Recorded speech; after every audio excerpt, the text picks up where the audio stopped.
우리 하느님을 믿는 사람도 참 궁금한 게 하나 있고, 하느님을 믿지 않는 사람도 참 궁금한 게 있어요. 하느님을 믿는 사람도 궁금하고 하느님을 믿지 않는 사람도 궁금한 게 뭐냐면, 정말 하느님이 계실까? 이게 참 궁금해요. 멀쩡하게 하느님 믿는 사람들 어느 날 갑자기 이런 생각이 들어요. 아니, 내가 성서 말씀대로 하느님이 시키는 대로 다 하고 살았는데, 오른뺨을 때리면 다른 뺨을 돌려대고, 속옷을 달라고 그러면 겉옷을 주고, 1000걸음을 가달라고 그러면 2000걸음을 가달라고 그랬는데, 이게 세상 논리로 맞아요? 세상 논리로 안 맞잖아요. 근데 예수님이 그렇게 하라고 그랬잖아요. 내가 손해보는 것 같으면서도 예수님이 그렇게 시키니까, 나중에 예수님이 다 보상해 주실 거니까, 그래서 참고 살았어. 그런데 어느 날 갑자기 천장을 보면서 이런 생각이 들어요. 이거 내가 헛고생하는 거 아닌가. 만약에 죽었는데 하느님이 안 계시면 어떻게? 안 계시면 어떻게? 여러분들, 아니 그렇게 열심히 참고 살았는데 하느님 안 계시면 어때요? 여러분들보다도 더 억울한 사람이 있어요. 우리 신부들이에요.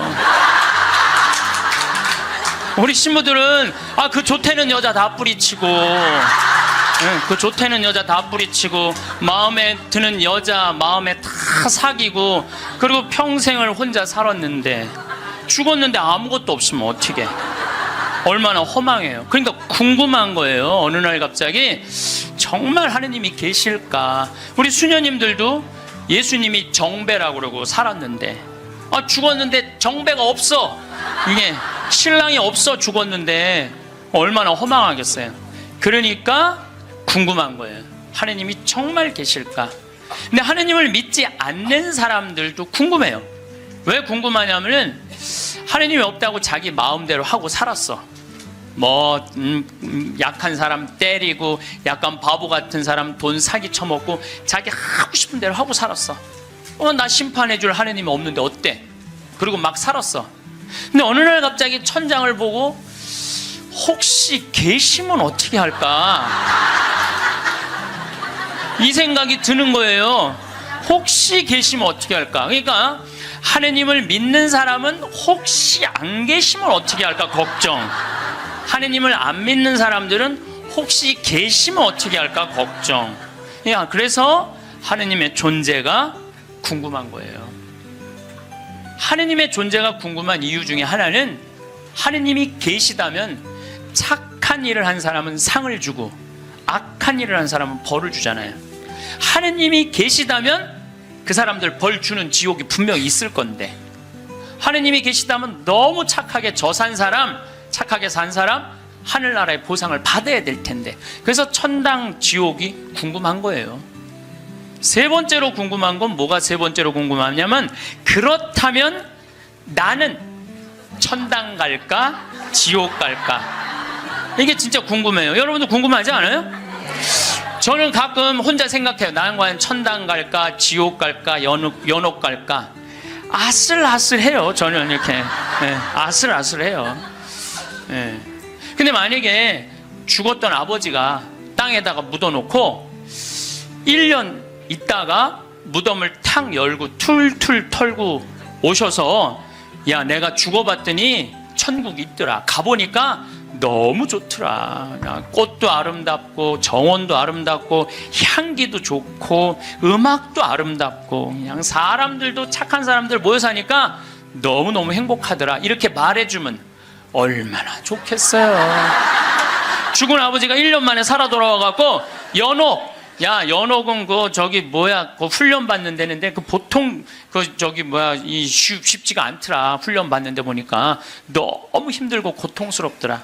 지옥은 갈 데가 못 되더라. 이렇게 얘기해 주면은 얼마나 좋겠어요. 죽은 아버지가 살아 돌아와갖고, 그 착한 일 열심히 하고 어려운 사람 열심히 도와주고 성당 일 열심히 한 큰아버지는 천국에 지금 있더라. 너무 행복하게 있더라. 성당 나갔다 안 나갔다 한 작은 아버지, 그 작은 아버지 있잖아. 성당 나갔다 안 나갔다가 어떤 땐 착하게 살았다, 어떤 땐 이상하게 살았던 작은 아버지는 연옥에서 지금 고생하고 있더라. 훈련 받고 있더라. 돈만 알고 성당 뭐 하느님이 어디 있느냐 그러는데 막내 고모 있잖아, 지옥에서 죽살나게 고생하고 있더라. 이렇게 얘기해 주면 얼마나 좋아요. 근데 죽은 아버지는 한 번 땅에다가 묻어놓으면 다시는 와서 얘기해 주는 법이 없어. 너무 답답한 거예요. 저는 이랬으면 좋겠어요. 사람이 죽으면은 영혼이 올라가잖아요. 영혼이 혼이 올라가잖아요. 그러면은 운전면허 시험 볼 때 이렇게 합격하면 파란불 딱 뜨고 불합격하면 빨간불 딱 뜨듯이 죽을 때 혼 올라갈 때 천당 그럼 파란불 쫙 올라가고, 연옥 그러면 노란불 쫙 올라가고, 지옥 그럼 빨간불 쫙 올라가면은 내가 천당 가실 줄 알았어. 그리고 빨간불 올라가는 영혼은 지옥 갈 줄 알았어. 이렇게 얘기하면은 얼마나 속 시원하겠어요. 죽은 이유는 아무도 모르는 거예요. 그런데 미국 사람들은 자기네들이 죽어서 천국 간다고 믿는 비율이 80%가 넘어요. 그러니까 이 사람들은 딱 죽으면은 느낌이 파란불이 되게 떠서 가는 거야. 파란불이 80%니까. 터키는 무려 95%의 사람이 자기네들이 천당 간다고 믿는데요. 터키는. 그러니까 그 죽음에 대해서 그렇게 두려움이 없어요. 근데 한국 사람들은 죽으면 천당 간다고 믿는 비율이 49%야. 그러니까 죽음 이후에 대해서 천국을 간다는 그런 희망이 별로 없어요. 그러니까 일단 죽는 건 싫어. 일단은 살아있는 게 나아. 천당 갈지 지옥 갈지 연옥 갈지 모르니까 일단은 살아있는 게 나아요. 오죽하면은 저승의 정승보다 이승의 개가 낫다고 그러겠어요. 그러니까 한국 사람들은 참 죽는 거 싫어해요. 그러니까 어떻게 해서든지 살아있는 게 나아. 개똥으로 굴러 먹어도 이승이 낫다고 그럴 정도로, 개똥으로 굴러 먹어도. 그러니까 죽는 거 참 싫어해요. 그래서 우리는 죽으면 무슨 월화의 공동묘지 뭐 이래갖고 뭐 무시무시한 데 간다라는 그런 의식이 있어요. 그리스도교 부활신앙이 자리 잡은 유럽이나 미국이나 남미에 가보면은요, 공동묘지가 동네 한가운데 있어요. 공동묘지가 어디를 가보나. 제가 이 죽음에 대해서 묵상을 많이 하고 싶어서 유럽 공동묘지, 미국 공동묘지, 남미 공동묘지 다 가봤어요. 그냥 지나가 보는 게 아니라 직접 들어가 봤어요. 직접. 그런데 유럽이나 미국이나 남미나요, 일단은 우리하고 공동묘지 느낌이 달라요. 왜냐하면 색깔이 하얀 페인트로 다 칠해놔요. 그러니까 공동묘지에 딱 들어가 보면은 박물관 같은, 실질적으로 공동묘지 안에 박물관도 많고 또 공원 같은 느낌을 받아요. 공원 같은 느낌을 받아서 토요일날 일요일날은 도시락 싸들고 어디를 놀러를 가냐면 공동묘지로 누구나 다 놀러를 가요. 그러니까 공동묘지가 아니라 놀이터죠. 놀이터. 아르헨티나에 가봤더니 이 사람들은 기일이 되면은 공동묘지에 가갖고 묻었던 아버지 관 있잖아요. 관을 다시 꺼내요. 꺼내갖고 닦아요. 닦고 맞대라고, 이번에 교황님 즐겨 드시는 차 있잖아요. 그걸 맞대라고 그러거든요.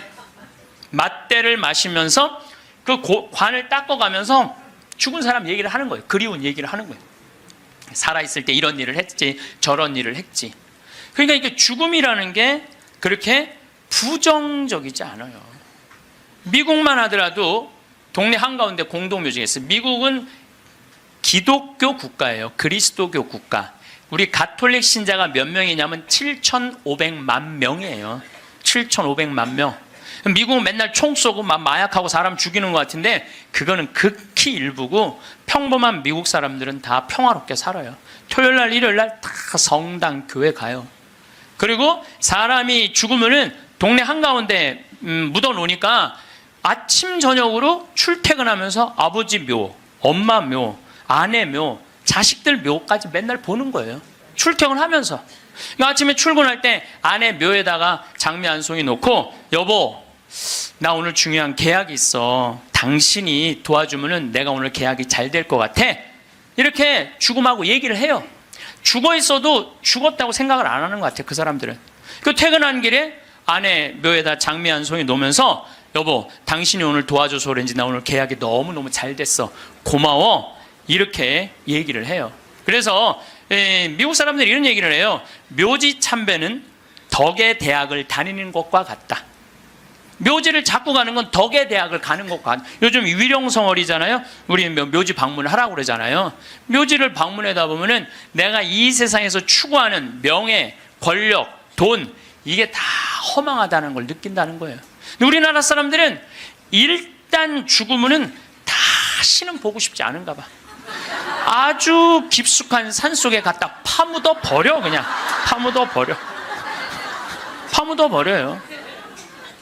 그리고 미국 사람들은 출퇴근길에 안에 묘가 있으니까 보고 싶으면 가서 얼마든지 보는데, 우리는 산속 깊숙한 곳에 갖다 파묻어 버리니까 찾아가려고 해도 마음을 단단히 먹어야 돼. 내가 오늘 한번 남편 묘를 가야 되겠다, 뭐 아내 묘를 가야 되겠다, 부모 묘를 가야겠다, 마음을 단단히 먹어야 돼. 근데 이게 참 신기한 게, 대한민국 사람들은 마음을 단단히 먹어도 온 국민이 똑같은 날 마음을 단단히 먹어요. 이상해. 죽는 날은 다른데 어떻게 보러 가는 날은 다 똑같아. 너무 신기해요. 똑같은 날 마음을 단단히 먹는 거야. 그러니까 그 묘에 대한 거부 반응이 있으니까 어떤 일이 있느냐면은, 저도 그런데 동창신부 아버지가 돌아가셔갖고 묘지까지 한번 따라가 봤는데, 그 집도 역시 산속 깊숙한 곳에 파문. 그런데 동네 한가운데 장의차 진입 금지, 동네에 이렇게 써 있더라고요. 그 다음에 상여 진입 금지 이렇게 써 있더라고요. 그래서 그 동네 입구에서 아버지 관을 내려갖고 우리가 메고 들로 산으로, 그 산으로 모시고 갔던 적이 있어요. 그러니까 이 뉴욕에 가다 보면은 맨하탄하고 퀸즈라는 동네가 있어요. 강남하고 강북하고 똑같아요. 맨하탄은 강남, 퀸즈는 강북, 이런 식이에요. 그런데 퀸즈에서 맨하탄으로 들어가다 보면 엄청나게 큰 공동묘지가 있어요. 하루에 그러니까 수백만 명이 그 공동묘지를 보면서 맨하탄으로 출퇴근을 해요. 그래도 이 사람들은 생전 그 묘에 대해서 이전해라 이런 거 하나 없어요. 근데 만약에 우리나라가 강북하고 강남 사이에 잠실에다가 공동묘지를 한번 딱 세운다 그러면 우리 어떻게 할 것 같아요? 그렇죠. 난리가 나죠. 뛰두르고 뭐라 그래요? 결사반대. 박원순 시장은 사퇴하라. 이거는 얌전한 거예요. 박원순 시장은 자폭해라. 여러분들, 우리나라 사람들이요, 의외로 죽음의 문화에 대해서 굉장히 부정적이에요. 그러니까 죽음을 받아들이지 않아요. 끝까지 받아들이지 않아요. 여기 서울에도 추모공원 하는데 여러분들 몇 년 동안 서울 시민들이 반대했는 줄 알아요? 여러분들이 몇 년 반대했느냐면 9년 동안 반대를 했어요. 9년이 지나서 2012년에는 겨우 추모공원을 한 거예요. 그러니까 우리 성당들도 이렇게 성당 안에다가 지하에다 납골당 해놓으면 얼마나 좋아. 미사 참여 와갖고 엄마 보고 싶으면 지하에 내려가갖고 엄마 보고 기도하고 이야기하고 얼마나 좋아요. 그런데 그냥 여기 흑석동 성당도 그 납골당 한다고 얼마나 주민들이 반대했어요. 여기 한국 사람들은 죽는 거 진짜 싫어해요. 죽는 거. 일단은 살아있는 게 나은 거야. 일단은 수단과 방법을 가리지 않고 살아있는 게 나은 거야. 그런데 한국 사람들은 죽는 거를 하느님을 믿는 사람도 싫어하고 하느님을 믿지 않는 사람도 싫어해요. 하느님을 믿지 않는 사람은 죽는 거 싫어할 이유가 뭐가 있어? 아까도 말씀드렸지만 나 심판할 하느님이 없는데, 나 심판할 하느님이 없는데 죽으면 얼마나 속편해요. 그런데 놀랍게도 사형수들, 나쁜 짓이라는 뭐 폭력범들, 뭐 남편이 보는데도 그냥 아내하고 딸 그냥 성폭력 한 사람들, 5명 10명씩 죽인 사람들, 이런 사형수들 보면은요 죽기 전에 벌벌벌벌 떤다는 거예요. 죽고 난 다음에 아무것도 없는데 벌벌벌벌 떠는 거예요. 왜? 자기가 사형을 받은 걸로 끝나는 게 아니라는 거야. 이 사람 생각에는 내가 정말로 씻을 수 없는 죄를 졌는데, 죽었고 난 다음에 하느님이 있어갖고 나를 심판해갖고 지금도 괴롭지만 죽어서 영원히 꺼지지 않는 불 속에 던져지면 어떻게 하나, 이런 두려움이 있대요. 그래서 그 사형수들을 보면 그렇게 나쁜 짓 뻔뻔하게 하다가도 죽을 때 보면 벌벌벌벌 떤다는 거예요. 그러니까 사형수가 이제 교수대 올라가면서 막 교수대 이제 올라가는데 계단이 사가갖고 계단 밑으로 팍 떨어진 거야. 이 사형수가 핸대는 소리가 하마터면 죽을 뻔했네.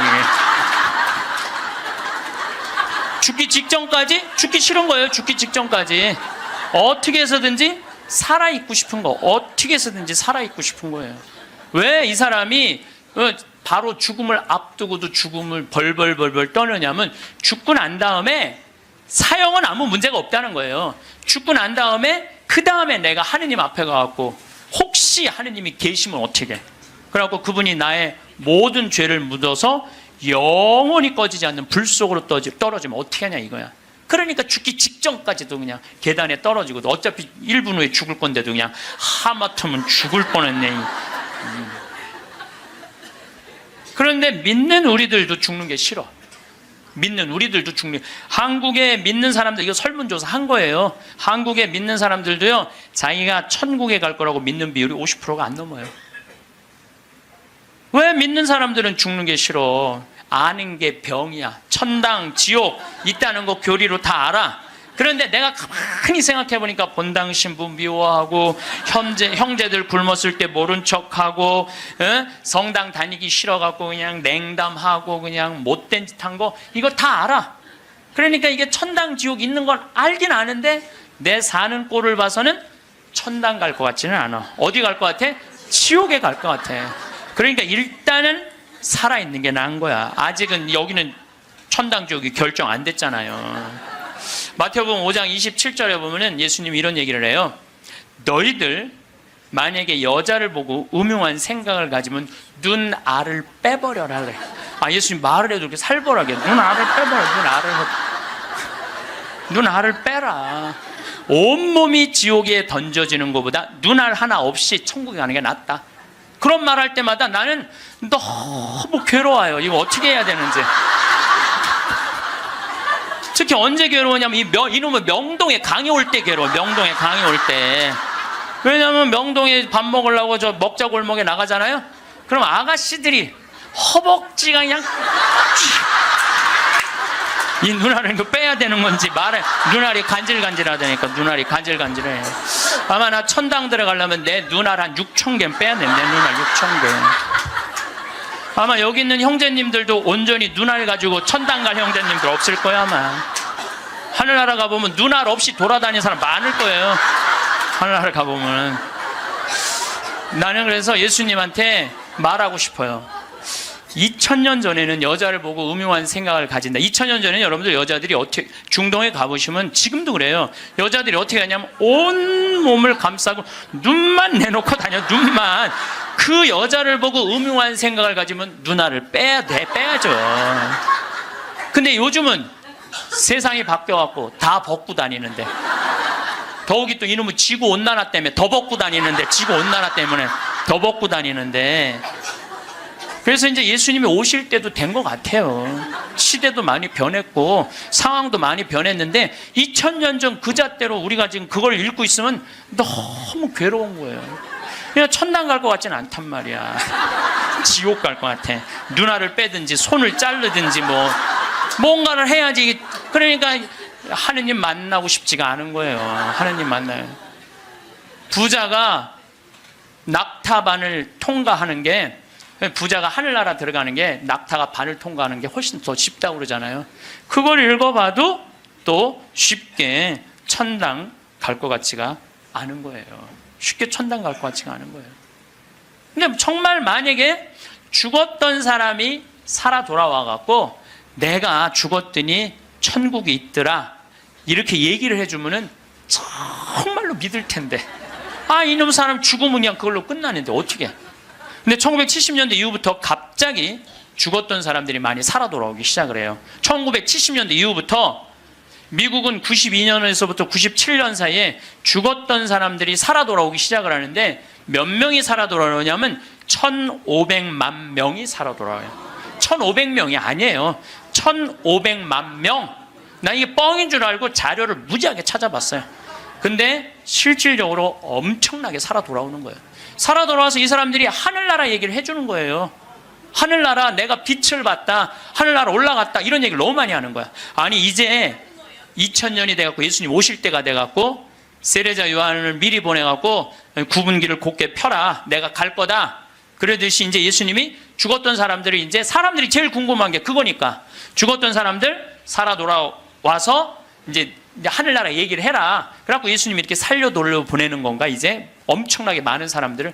그거는 아니고 1970년대 이후부터 갑자기 죽었던 사람들이 많이 살아 돌아오는 이유는 심폐소생술이 발달하면서부터 죽었던 사람들이 많이 살아 돌아오는 심폐소생술이 발달하면서부터. 그러니까 1970년대 이전에는 사망이다 그러면은 동공이 풀리고 맥박이 안 뛰고 심장이 멎는 거예요. 그 다음에 뇌파, 이거 여러분들 텔레비전으로 이거 보면 쫙 하잖아요. 쫙 일자로 이걸 사망으로 봐요. 그런데 예전에는 그러면 그냥 그걸로 끝냈어. 근데 요즘은요, 멀쩡한 사람이 심장마비로 죽거나 멀쩡한 사람이 교통사고로 갑자기 죽었을 때, 충격으로 죽었을 때 심폐소생술을 시술을 하게 돼 있어요. 심폐소생술이라는 건 뭐냐면은 심장을 압박을 30번씩 가하는 거야, 한 번에. 어른들은 갈비뼈가 부러질 정도로 세게. 그리고 2번 입에다가 인공호흡 해주고, 또 안 되면 또 30번 압박을 하고 2번 입에다가 인공호흡을 해주면은 죽은 사람의 5%가 살아난다는 거예요. 죽은 사람의 5%가 살아나서 공통적인 얘기를 하는 거예요. 이건희 회장님도 어떻게 심근경색으로 돌아가신 거예요. 5월 10일 날. 그런데 이분이 심폐소생술을 통해서 살려낸 거예요. 의술이 얼마나 좋으냐면요, 심폐소생, 이게 좀 복잡한데 이게 심장에 피가 돌지 않으면은 뇌가 괴사가 돼요. 그래서 이건희 회장님은 심폐소생술 살려내고 난 다음에 체온을 올리지 않아요. 10도, 16도로 그대로 해갖고 지금은 굉장히 좋아졌다고 그래요. 그러니까 이제는 죽은 사람도 살려내는 시대가 되는 거예요. 죽은 사람도 살려내는 시대가 됐어요. 근데 이 죽었다가 살아 돌아온 사람들이 공통적인 얘기를 하는 거예요. 거의 공통적인 얘기가 있어. 자기가 처음에 죽으면은 몸에서 영혼이 빠져나간다는 거예요. 그리고 이렇게 영혼을, 자기 죽은 육신을 봐도 하나도 안 슬프대는 거예요. 죽은 육신을 봐도. 그러니까 죽은 영혼들은 안 슬프대요. 누구만 슬퍼? 살아있는 사람만 막 아이고 그러는 거지, 죽은 사람은 하나도 안 울어요. 그리고 영혼이 빠져나와서 잠시 머무르다가 자기가 처음에 어디로 가야 될지 모른대요. 그러다 육신이 죽은 걸 알고 여행을 떠나기 시작을 한대. 근데 여행을 떠나는데 끝도 없는 통로, 터널로 쫙 빨리 올라갈 때 그 속도가 평생 한 번도 느껴보지 못한 빠른 속도로 빨리 올라간다는 거예요. 그리고 3차원에서 다른 차원의 세상으로 옮겨가는 걸 느낀다는 거예요. 그리고 끝도 없는 그 터널 끝에 가보면 빛이 비추는데, 나는 세상의 빛이다 하신 그 빛을 느끼는 순간, 그 빛이 하느님으로부터 오는 걸 거부할 수가 없다는 거예요. 그리고 그 빛을 느끼는 순간 너무 행복하고 존재의 충만함, 평화, 충만한 완전한 사랑을 느껴갖고 너무너무 행복하다는 거예요. 그런데 더 놀라운 거는 그 빛 앞에 섰을 때 자기의 살아온 인생 전부 다가 한순간에 다 펼쳐진다는 거예요. 한순간에 다 펼쳐져서 자기 지은 죄가 너무 크면은 그 앞에 너무 부끄러워서 쓰질 못한다는 거예요. 예수님이 뭐라고 그랬어요? 너희들 하느님이 심판하는 게 아니다. 너희들이 저지른 죄가, 그 죄가 너희를 심판할 것이다. 그랬잖아요. 하느님은 심판하시는 분이 아니에요. 하느님은. 그러니까 너무 부끄러우면 그 빛 앞에 나서질 못한다는 거예요. 그리고 또 이제 그곳에 간 사람들이 느끼는 게 뭐냐면, 죽은 형제, 친척들이 이 다볼산에서 예수님이 거룩한 변모할 때 얼굴은 해와 같이 빛나고 몸은 어떤 마전장이도 만들 수 없을 만큼 빛났다 하듯이 그렇게 빛나는 형제, 친척들이 있다는 거예요. 그리고 그냥 아름다운 정원, 아름다운 꽃, 너무 아름다운 나무, 아름다운 음악, 이런 걸 공통적으로 보는 거예요. 1,500만 명 중에서, 이게 또 죽은 사람들 중에서 다 하늘나라를 경험하는 게 아니에요. 그 중에서도 10%에서 15%만 경험을 하는 거예요. 나머지는 의식이 없고 10% 내지 15%만 죽음 이후의 세계를 경험하고 돌아오는 거예요. 근데 그 사람들이, 자기네들이 거기 와서 대개는 오고 싶지 않대요. 하늘나라 간 사람 특징이 뭐냐면은 오고 싶지 않은 거야. 왜? 거기 너무 좋아서. 그런데 아직은 네 때가 되지 않았다. 네 때가 되지 않았기는 넌 다시 가야 된다. 난 가기 싫다. 가야 된다. 이렇게 실갱이를 하다가 되게 돌아온다는 거예요. 돌아와서 이 세상에 딱 보면은 사람의 모습이 바뀐다는 거예요. 삶이 하늘나라를 보면은. 저는 최초의 심폐소생술자는 예수님이라는 생각을 해요. 여러분들 회당장 야이로의 딸 죽었을 때 예수님 살려냈죠? 예. 이게 그냥 있는 일이 아니에요. 다 성소 안에 있는 거예요. 다 성소 안에. 그 다음에 나자렛이라는 동네가 있고 건너편에 나인이라는 동네가 있어요. 그 나인의 과부의 아들이 죽어요. 들러 메고 가는데 너무 슬퍼하니까 예수님 뭐라 그래요? 내려놔라. 죽은 게 아니다. 그리고 살려내잖아요. 아마 심폐소생술 하지 않았을까? 그런 생각 들어요. 그래서 멀쩡한 아들 살려내잖아요. 또 저기 나자로 마리아 마르타 오빠 죽은 지 4일 만에 살려내요. 요즘도 뭐 4일 만에 살아난 사람, 일주일 만에 살아난 사람 많듯이 4일 만에 살려내요. 죽은 나자로를. 그러니까 최초의 심폐소생술자는 제 생각에는 예수님이라는 생각이 들어요. 근데 옛날에도 죽었던 사람들이 많이 살아났어요. 옛날에도 죽었던 사람들이 많이 살아났어. 근데 문제는 뭐냐면은 내가 강원도 평창에서 죽었다 살아났어. 그 옛날에는 전화도 없고 핸드폰도 없고 아무것도 없었잖아요. 그리고 우리 동네 사는 데는 배 타고 들어왔거든요. 그 강이 있어갖고. 그러니까 그 산골짜기에서 이러는 거, 나 죽었다가 살아났다. 나 죽었다 살아났다. 그러다 그냥 죽었어. 아무도 몰라, 아무도. 근데 요즘은 시대가 발달하면서부터 죽었다가 살아난 사람들이 말을 하기 시작하는 거예요. 내가 죽었다가 살아났다. 근데 이게 한두 명이 얘기하는 게 아니거든. 우리가 아는 유명한 사람들 중에 죽었다 살아난 사람들, 여러분들 누구나 다 아는 사람이 있어요. 우리 어렸을 때 기동순찰대라는 미국 드라마가 있었어요. LA 기동순찰대. 근데 거기에 주인공 에스트라다라는 남자아이가 영화를 찍다가 그 드라마를 찍다가 그 오토바이 속에서 타고 죽어요. 죽었다가 살아나요, 이 사람이. 수술실에서 의사가 맥박이 뛰지 않고 동공이 풀리고 심장이 멎고 이 뇌파가 쫙 해갖고 사망입니다. 다 덮어놨어. 근데 다시 살아난 거예요. 살아나서 제가 말한 빛을 보고 죽었던 아름다운 음악, 정원 이걸 다 본 얘기를 하는 거예요. 에스트라다. 또 유명한 샤론 스톤. 샤론 스톤도 죽었다 살아나고 엘리자베스 테일러도 죽었다 살아나고 한두 명 얘기하는 게 아니에요. 수많은 사람들이 얘기를 하고 더욱이 제일 미치는 게 심장 전문의들이에요. 심장 전문의들 심장마비로 죽은 거 살려놨더니 이 사람들이 살아나갖고 이런 얘기를 하는 거예요. 내가 죽었다가 살아났다. 근데 죽었더니 영혼이 빠져나가더라. 한두 명이 얘기하는 게 아니에요. 그러니까 이 연구를 누가 하기 시작하느냐 하면 의사들이 하기 시작해요. 의사들이 시작해요. 최근에 연구 결과는 2주 전에 영국 사우스 햄프턴 대학의 샘 파니아 박사팀이 4년 동안 죽은 사람 2060명, 죽었다 살아 돌아온 사람들 2060명을 대상으로 연구를 했어요. 그랬더니 그 사람들이 되게 죽었다가 살아 돌아온 사람들 이런 얘기를 하는 거예요. 완전히 교통사고 나갖고 실려서 병원에 갔어. 그래갖고 완전히 계속 눈 감고 이제 계속 심장 이걸 했어. 그러고 살려냈어. 근데 살아난 사람이 한다는 소리가 나는 여기 들어와갖고 이 응급실에 들어와갖고 내 영혼이 빠져나갔다. 그래서 당신 나 지금 막 이걸 하는데 내가 뒤에 가서 보니까 당신 목에 점 있는 거 내가 봤다. 이 사람은 한 번도 이 의사를 본 적이 없는데 미치는 거죠. 옆에 간호사가 하는 얘기, 병원에 무슨 수술 도구 옆에 있는 얘기, 이 사람도 한 번도 본 적이 없는 사람인데 이 연구를 해보니까 이런 일들이 벌어지는 거예요. 그리고 대개 죽은 사람들은 5분 동안은 영원히 그 근처에 머물러 있다는 거예요. 5분 동안. 그러니까 여러분들 주위에서 만약에 누가 죽으면요 5분 동안 말 잘해야 돼요. 괜히 잘 죽었다 그렇게 못되게 살더니 잘 죽었다, 아유 지옥에나 갔으면 좋겠다 이러면요 이 영혼이 한번 꼬기 시작하면요 인생이 꼬이는 거예요. 그러니까 여러분들 뭐라 그래야 돼? 5분 동안 좋은 데 가시라고, 잘 가시라고, 이런 게 정말 필요해요. 말 잘해야 돼요. 말 잘해야 돼요.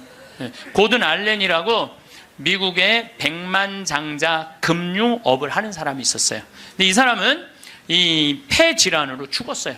죽었는데 하늘나라 올라갔는데 그 빛을 느끼는 순간 너무 불같이 뜨거운 감동을 느낀 거야.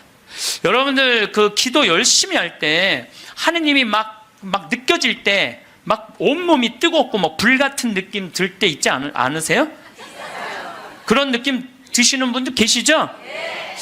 저는 나도 그런 느낌을 받았는데 내가 제일 열심히 했을 때가 중학교 때였어. 중학교 때. 내 인생에 가장 열심히 했을 때 중학교 때. 지금 그 정도 열심히 했으면 아마 나 성인 됐을 거예요. 예. 근데 제가 그때 기도 열심히 할 때 성당에 앉아갖고 하느님을 느끼는 느낌을 참 많이 받았어요. 하느님하고 일치되는 거.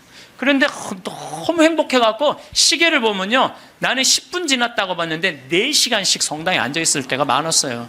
그러니까 하느님 안에 머무를 때는 시간 가는 줄 모르는 거죠. 그 이후로는 거의 느낀 적이 없어요. 그 이후로는. 그 이후로는. 근데 어쨌든 이 고든 알렌이라는 사람은 성당도 안 다니는 사람이고 하느님도 믿지 않는 사람인데, 하늘나라 올라가서 그 빛을 느끼는 순간 이건 나는 세상의 빛이다. 요한복음 1장 1절에 나오는 말씀처럼, 예? 정말로 너무 행복했던 거야. 세상에 딱 돌아와갖고요, 이 고든 알렌은 자기가 그 많은 돈 의미가 없다는 걸 느껴요. 그리고 친구한테 전화를 해요. 같이 금융업을 하는 친구한테 나 그만둘 거다. 그리고 차도 큰 거에서 작은 걸로 옮겨 타고, 그 다음에 이 집도 큰 거에서 작은 걸로 옮겨가요. 그리고 그 잘 번들은 돈을 다 관두고 지금은 미니스터, 목사님이 돼갖고 정말 어려운 사람들 컨설팅을 해줘요. 그러니까 되게 죽었다가 살아 돌아온 사람들 특징이 뭐냐면은 삶이 바뀌는 거야. 목사님이 된다든지 자선 사업을 한다든지 착해. 사람은 죽어봐야 철이 들어. 사람은 죽어봐야 철이 들어. 근데 이 죽을 수가 없으니 얼마나 이 답답한 노릇이에요. 앤더슨 시코리아라고 미국 뉴욕의 정형외과 의사예요. 심리학 박사고 대학 교수고. 이 사람은 94년도에 가족들이랑 야외에 나가다가 공중전화를 하다가 벼락에 맞아 죽어요. 벼락에 맞아. 미국은 벼락에 맞아 죽는 사람이 1년에 한 1000명 돼요. 1000명인데 그 중에 950명은 살아나고 50명은 그냥 죽는데요. 근데 이 의사가 딱 죽었는데 자기 육신이 팍 쓰러지더래. 근데 영혼이 딱 빠져나온 거죠. 영혼이 빠져나오고 자기 육신을 보고 있는데 하나도 안 슬프더래요. 내가 죽었네?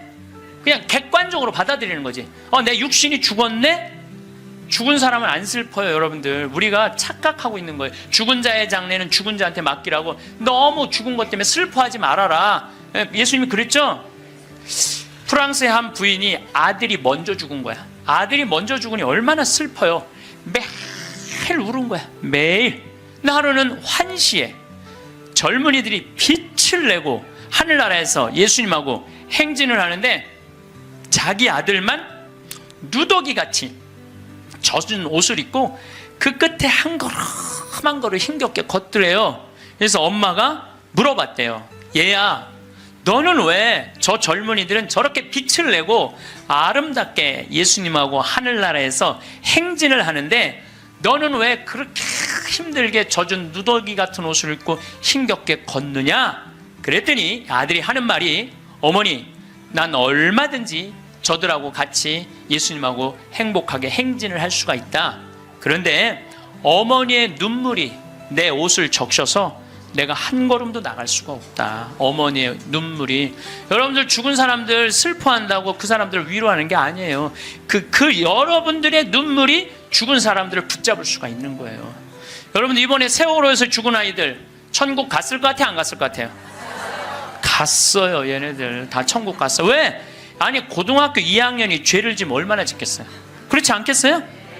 대한민국의 또 고등학교 2학년 애들은요 죄질 시간도 없어요. 학원 다니느냐고.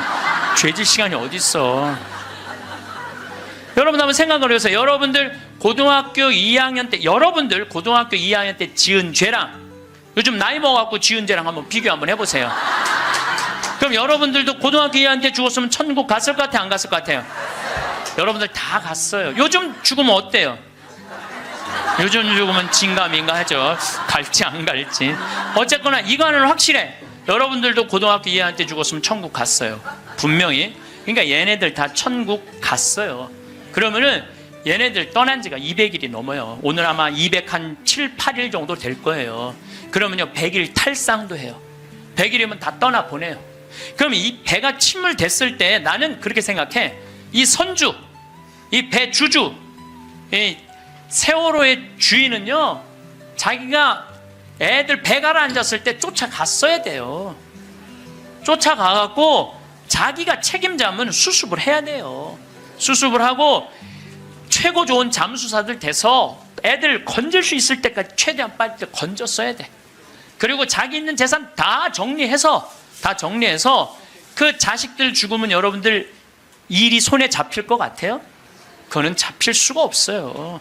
지금 안산에 그 자식 죽은 부모님들 일 안 한다고 뭐 누가 뭐라 그러는데 아마 자기 자식 한번 죽어봐. 생떼 같은 자식. 일을 할 수 있을 것 같아요? 못해요. 그러면은 그분들한테 그 슬픔 또 삶에 자기가 재산이 없는 게 아니잖아. 4천억이나 있다는데. 그러면은 끌어모을 수 있는 것까지 다 끌어모아서 책임을 져야지. 또 아이들 한꺼번에 죽었으니까 추모공원도 만들고 그 아이들만을 위한 추모공원 예쁘게 만들어서 그 부모들이 보고 싶을 때 언제든지 찾아갈 수 있도록 해줘야지. 그렇지 않겠어요? 근데 이거는 뭐 자기가 책임지기 싫어하고 도망 다니기 시작해. 도망. 이게 말이 되는 소리야. 자기 사진 전시실 넓히려고 배 개조해갖고 배 빠진 건데 그걸 책임 안 지겠다고 이리 도망 다니고 저리 도망 다니고 그냥 막 또 도망 다녔고 못 찾을 때 했던 국민들이 이거 죽은 거 아니냐 그랬더니 또 죽었더니 또 안 죽었다고 또 그러고 이건 죽은 것도 아니고 산 것도 아니고 책임진 것도 아니고 안 진 것도 아니고 이게 도대체 뭐 하는 거냐 이게요. 참. 아니 이제 웃을 일이 아니에요 여러분들. 얼마나 이게 우리가 죽음에 대해서 미성숙하게 대처를 하는지. 그리고 저는 정치인들도 참 답답해요. 아니 그걸 못 잡아. 거기서부터 답답해요. 그걸 못 잡아. 네? 안 잡는 거예요? 난 또 몰랐네.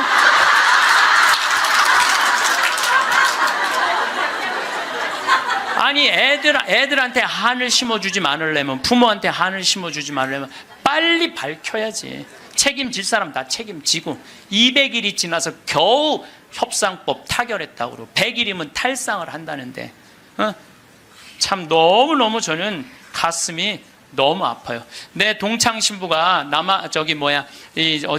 안산으로 발령을 받아갔어요. 근데 이번에 발령을 받아갔는데 그 본당에 가봤더니 그 식복사 자매님이 최초로 신고한 아이 엄마래. 식복사 자매님이. 근데 그분은 지역장도 하고 남편은 재분과장도 하고 성당 활동 열심히 했던 집이에요. 근데 그 자매가 아들이 죽고 난 다음에 사제관 식복사를 시작을 했대요. 네, 너무너무 열심히 살더래요. 그래서 본당신부 내 동창신부가 물어봤대요. 자매님은 왜 남들은 저렇게 슬프게 저렇게 있는데 여기서 이렇게 기쁘게 사제관 일을 하느냐고. 그랬더니 이 자매님이 기가 막힌 말을 하더래요. 나는 내 반쪽이 하늘나라에 있기 때문에 그 반쪽을 위해서 기쁘게 살아야 된다고. 왜냐하면 나는 지금 이 세월호에서 304명이 세상을 떠났어요. 우리 학생들이 249명, 어른들이 55명이 세상을 떠났어요. 나는 이 단원고등학교 얘네들 지금 천국 접수했다고 믿어요. 천국 얘네들이 접수했어. 천국을. 지금 아마 얘네들이 싹 천국 접수했을 거야. 분명히. 그러면은요 우리가 이 아이들 하늘나라 혹시 못 갔다면 우리 열심히 기도해서 하늘나라 갈 수 있도록 기도해 줘야 돼요. 그리고 산 사람들은 그 아이들을 위해서 기쁘게 살고 반성할 거 반성하고. 근데 우리는 이것도 아니고 저것도 아닌 거예요. 그리고 부모님들 이 안산에서 하느님한테 맡겨야 돼요. 하느님의 자비에 아이들을 맡겨야 돼요. 남아프리카 공화국에서 12살 먹은 알도라는 소년이 교통사고로 죽어요. 엄마 아빠 앞에 타고 뒤에 4살짜리 12살짜리 알도가 교통사고 나는데 교통사고 나는 순간 뒤에 있던 아들 둘이 바깥으로 날아가요. 날아가는데 엄마 아빠가 딱 차를 세우고 이제 자식 없으니까 차 뒤에 없으니까 가서 보는데 바로 앞에 4살짜리가 얼굴에 상처기만 좀 나게 있는 거야. 아유 너 괜찮구나 그랬더니 이 친구 하는 말이 엄마 난 이렇게 바깥에 튕겨져 나왔을 때 예수님이 날 받아갖고 여기다 놨다고. 네. 근데 문제는 12살짜리 알도가 안 보이는 거야. 12살짜리 알도가. 그래갖고 보니까 아예 길 건너편에 가서 떨어진 거야. 길 건너편에 뇌, 척추 다 그냥 요절이 난 거예요. 그래서 병원에서는 의사가 이제 산소호흡기를 띄셔도 되겠다고, 죽었으니까. 이때 이 엄마가 하느님한테 자기 아들을 맡겨요. 하느님, 당신의 뜻대로 내 아들을 처분해 달라고. 하지만 난 아들하고 아직 이별의 시간을 갖지 못했다고. 그리고 이 아들은 4개월 후에 살아 돌아와요. 4개월 후에 살아 돌아오는데, 문제는 뭐냐면은 살아 돌아와서 얘는 뭐를 못하느냐면은 말을 못했어. 근데 계속 노트에다 쓰는 거야. 성서를 계속 쓰는 거야. 4개월 후에 돌아온 애가 성서를 계속 쓰는 거야. 성당도 안 다니, 교회도 안 다니던 애인데 성서를 계속 쓰는 거야. 너 이거 성서를 어떻게 쓰냐? 엄마, 나 죽어 있을 때 예수님 나 하늘나라 데려가고 예수님이 품에 안아서 이 성서 다 가르쳐 준 거야. 그러니까 하늘나라에서 성서를, 이런 일이 여러분들 많아요. 이런 일이 정말 많아요. 하늘나라 우리 아프리카에도 우리 가톨릭의 한 아이가 전혀 그런 걸, 성서를 모르던 아이가 예수님 현실 속에서 성서를 다 배운 애가 있어요. 내가 지난번에도 강의했어요. 여러분들은 참 고맙게도 강의에도 까먹어갖고 내가 새로 얘기할 때 항상 새롭게 들어. 우와 너무 고마워. 참 고마워요. 네. 네, 지난번 강의 때도 내가 얘기했거든요. 아프리카에 언어도 이 아이는 예수님이 다 가르쳐줘서 언어도 다른 나라 언어 다 했다고 내가 얘기를 했어요. 말라위 거기. 어쨌거나 얘는 하늘나라에서 예수님이 가르쳐준 거야. 성서를 너무너무 잘 쓰는 거야. 그런데 얘가 기가 막힌 글을 하나 쓰는 거예요. 어떤 글을 쓰느냐 하면은, 엄마, 드웨인이라는 아이랑 안톤이라는 아이 주소를 적어줘요. 그리고 그 엄마한테 이 편지를 좀 띄워줘. 주소를 써갖고. 어떤 내용이냐면, 드웨인하고 안톤은 하늘나라에서 너무너무 행복하게 잘 지내고 있는데, 하늘나라에서 보니까 엄마들이 맨날 우는 거야. 엄마들이 이미 자기 자식은 하늘나라에서 행복하게 지내고 있는데 엄마들이 울고 있는 거야. 그래서 엄마, 예수님이 너무 슬프대. 왜? 뭐가 슬퍼? 나는 이미 이 아이들을 구원해갖고 내 품에 안고 있는데 나의 자비를 믿지 않는 저 엄마 아빠가 너무너무 불쌍하다는 거예요. 그래서 그 주소를 줘. 근데 이 알도는 안톤을 살아생전에 만났던 적이 없는 사람이에요. 드웨인도 살아생전에 만났던 적이 없는 사람이야. 그리고 얘가 그 주소를 알 수가 없는 애야. 교통사고나고 4개월 동안 혼수 상태에 있던 아이인데. 그래서 엄마는 처음에 장난인 줄 알았대. 근데 그걸 편지를 보냈는데 정확하게 드웨인 집과 안톤 집에 편지가 도착을 하고 실질적으로 그 아이들은 그렇게 죽었다는 거예요. 이게 우리가 하느님한테 맡겨야 돼. 하느님한테 맡겨야 돼.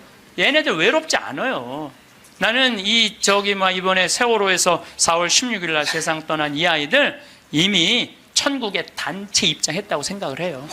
그래서 여러분들 얘네들 위해서 기도 열심히 해주시고 천국 갔다고 믿어야 돼. 죽는 걸로 그러니까 죽은 사람들은 슬프지 않다니까요. 여러분들, 우리들이 죽는 걸로 끝나는 게 아니에요. 죽는 걸로 끝나는 게, 더욱이 우리 그리스도인들한테는 죽음이 죽음이에요. 새로운 삶으로 옮아가는 새로운 여정일 뿐이에요. 그래서 나는 이번에 세월호에서 죽은 아이들, 물론 우리 어른들 책임이지, 불쌍하지. 그렇지만 계속 슬퍼할 수만 있는 일은 아니라는 거예요. 제가 마지막 기도로 아주 좋은 시가 있어서 그날이라는 시를 이번에 세월호를 통해서 시인이 썼는데 너무 잘 표현을 해서 이 그날이라는 시를 읽어드리도록 하겠습니다. 성부와 성자와 성령의 이름으로 아멘. 그날 그 어두운 시나리오는 이미 만들어져 있었다. 차곡차곡 쌓아온 모든 잘못된 관행들이 죽음의 냄새를 풍기며 찾아와 있었다. 하늘도 원치 않았던 일이었기에, 바다보다 더 푸른 너희들이 였기에 황망한 미안함에 파도도 몸을 떤다. 세상이란 무대 위에 단 한 번 서보지도 못하고 이슬처럼 사라져간 아름다운 이름들, 생때 같은 자식을 먼저 보낸 부모들 껍질만 남아 몸부림친다. 어이할거나 그날 그 시각 그 자리에 있은 것이 잘못이었다. 캄캄한 바다에선 얼마나 추웠더냐. 가라앉는 배 안에서 얼마나 무서웠더냐. 4월은 기어이 잔인하고 말았구나. 커다란 슬픔의 덩어리 삼킨 이 땅의 선한 백성들, 분노와 미안함으로 침몰하고 있다. 기다리라는 말 아직도 믿고 있니? 이제는 훨훨 날아가거라. 사랑하는 친구들과 함께. 봄 밤 하늘은 별이 된 너희들로 더욱 눈부시겠구나. 주님, 세월호에서 희생된 영혼들이 영원한 안식을 얻게 하소서. 아멘. 성부와 성자와 성령의 이름으로 아멘. 감사합니다. 지난주에 앤더슨 시코리아라는 뉴욕의 정형외과 의사가 벼락 맞은 얘기를 했습니다. 벼락을 맞아서 죽었더니 몸에서 영혼이 빠져나와서 자기 시신을 장모님이 쫓아내려와서 울고불고 하고 이 사람아 죽으면 어떻게 하나? 그런데 자기 시신을 보고 있는데 정작 본인은 하나도 안 슬프더라는 거예요. 그러니까 죽은 영혼은 여러분들 슬프지 않아요. 죽은 영혼은. 그러니까 여러분들 죽은 영혼을 위해서 너무 슬퍼하는 것도 죽은 영혼 멋쩍게 만드는 거예요. 네. 누구한테 맡겨? 하느님한테 맡겨야 돼요. 그래서 저는 그 세월호에서 희생된, 물론 어른들 55명, 그것도 잊으면 안 되죠. 그분들도 잊으면 안 돼요, 우리가.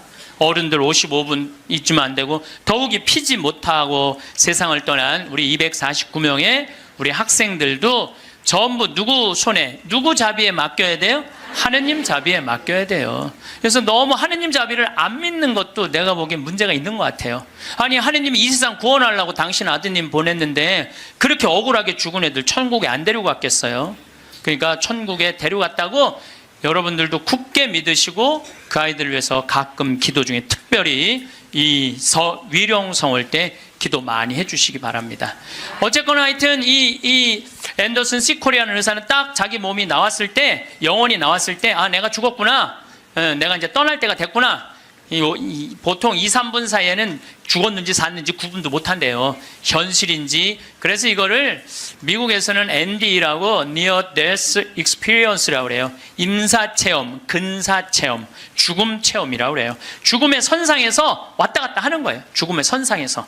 네. 그래서 이제 아내하고 딸하고 마지막 작별을 해야 되겠다 생각을 하고 아내하고 딸이 있는 호텔로 걸어가려고 그러는데 걸어가지지가 않더래요. 여러분들, 죽은 영혼들이 처음으로 착각하는 게 육신이 아직도 있는 줄 안 되는 거예요. 처음으로 착각. 육신은 이미 저기 누워있고 영혼만 나온 거예요. 그래서 육신이 있는 줄 알고 차가 지나가면은 그 차를 피하려고 막 그런다는 거예요. 육신도 없는데. 육신이 있어야지 이 육신이, 내가 이 물질이 나라는 물질하고 마주치면서 이 막는데 나는 이미 물질이 없어진 건데, 혼인데. 걸어가려고 하니 걸어가지지 않고 쫙 떠서 가더래요. 허기야, 여러분들 동양 귀신, 서양 귀신 중에 걸어 다니는 귀신 봤어요? 귀신들은 다 떠서 다녀요. 다 떠서. 여러분들 전설의 고향을 봐도 저기 귀신들 보면 다 날라다니잖아요. 다. 하다못해 중국 강시도 이러고 다 떠다녀. 쫙 떠서 가더래. 그래갖고 이제 문을 열으려고 했는데 문 열을 필요도 없더래요. 그냥 몸이 통과돼서 들어가더래요. 이것도 성서에 다 나오는 거예요. 예수님이 부활하시고 난 다음에 제자들이 문 걸어 잠고 있었을 때 어떻게 했어요? 문 열지도 않고 그냥 그 안에. 그러니까 저는 요즘 과학이 발달하면서 많은 의사들이 죽은 사람들의 증언을 채취를 하고 연구를 하면서 그 내용이 신약성서에 다 나와 있어. 아니, 죽었다가 부활한, 우리 예수님 죽었다 부활하셨잖아요. 그렇죠? 죽은 사람 살려낸 거 예수님 다 살려냈잖아. 예수님 영원히 부활하시면 다볼산에서 거룩한 변모할 때 얼굴은 해와 같이 빛나고 온몸은 빛난다. 죽었던 사람들이 하늘나라에서 올라가서 본 장면 그대로 다 신약성서에서 예수님이 다 보여주신 거야. 다 보여주신 거예요. 근데 우리는 그렇게 예수님이 보여줬는데도 다 필요 없어. 죽은 아버지가 살아 돌아와서 얘기를 해줘야 돼. 우리는 다 필요 없어. 죽은 아버지가 살아 돌아와야 돼. 다른 사람 필요 없어. 참. 그래서 쫙 떠서 가서 아내하고 딸이 있는 호텔을 딱 들어가 보니까 아내하고 딸이 얼굴에 막 페인팅을 하고 놀더래요. 근데 정작 자기는 안 슬프더래요. 떠나야 되겠구나. 그래서 구말리라고 그러냐, 구말리. 그래서 그 죽은 사람들의 특징이 그 저 빛 있는 데까지 가는 여행길이 그렇게 멀게 느껴진대요. 근데 그 속도가 너무너무 빠르다는 거예요. 그래서 여러분들 우리 죽은 영혼들 잘 떠나가라고 죽으면은 마당에다가 못 떠나요. 사자밥 떠놓잖아요. 맷밥이라고 흰쌀밥 3그릇, 신발 3켤레, 국 3그릇, 그 다음에 엽전 3입 놓잖아요. 그게 뭐예요? 저승사자 둘 오니까 둘하고 죽은 본인 잘 떠나보내라고.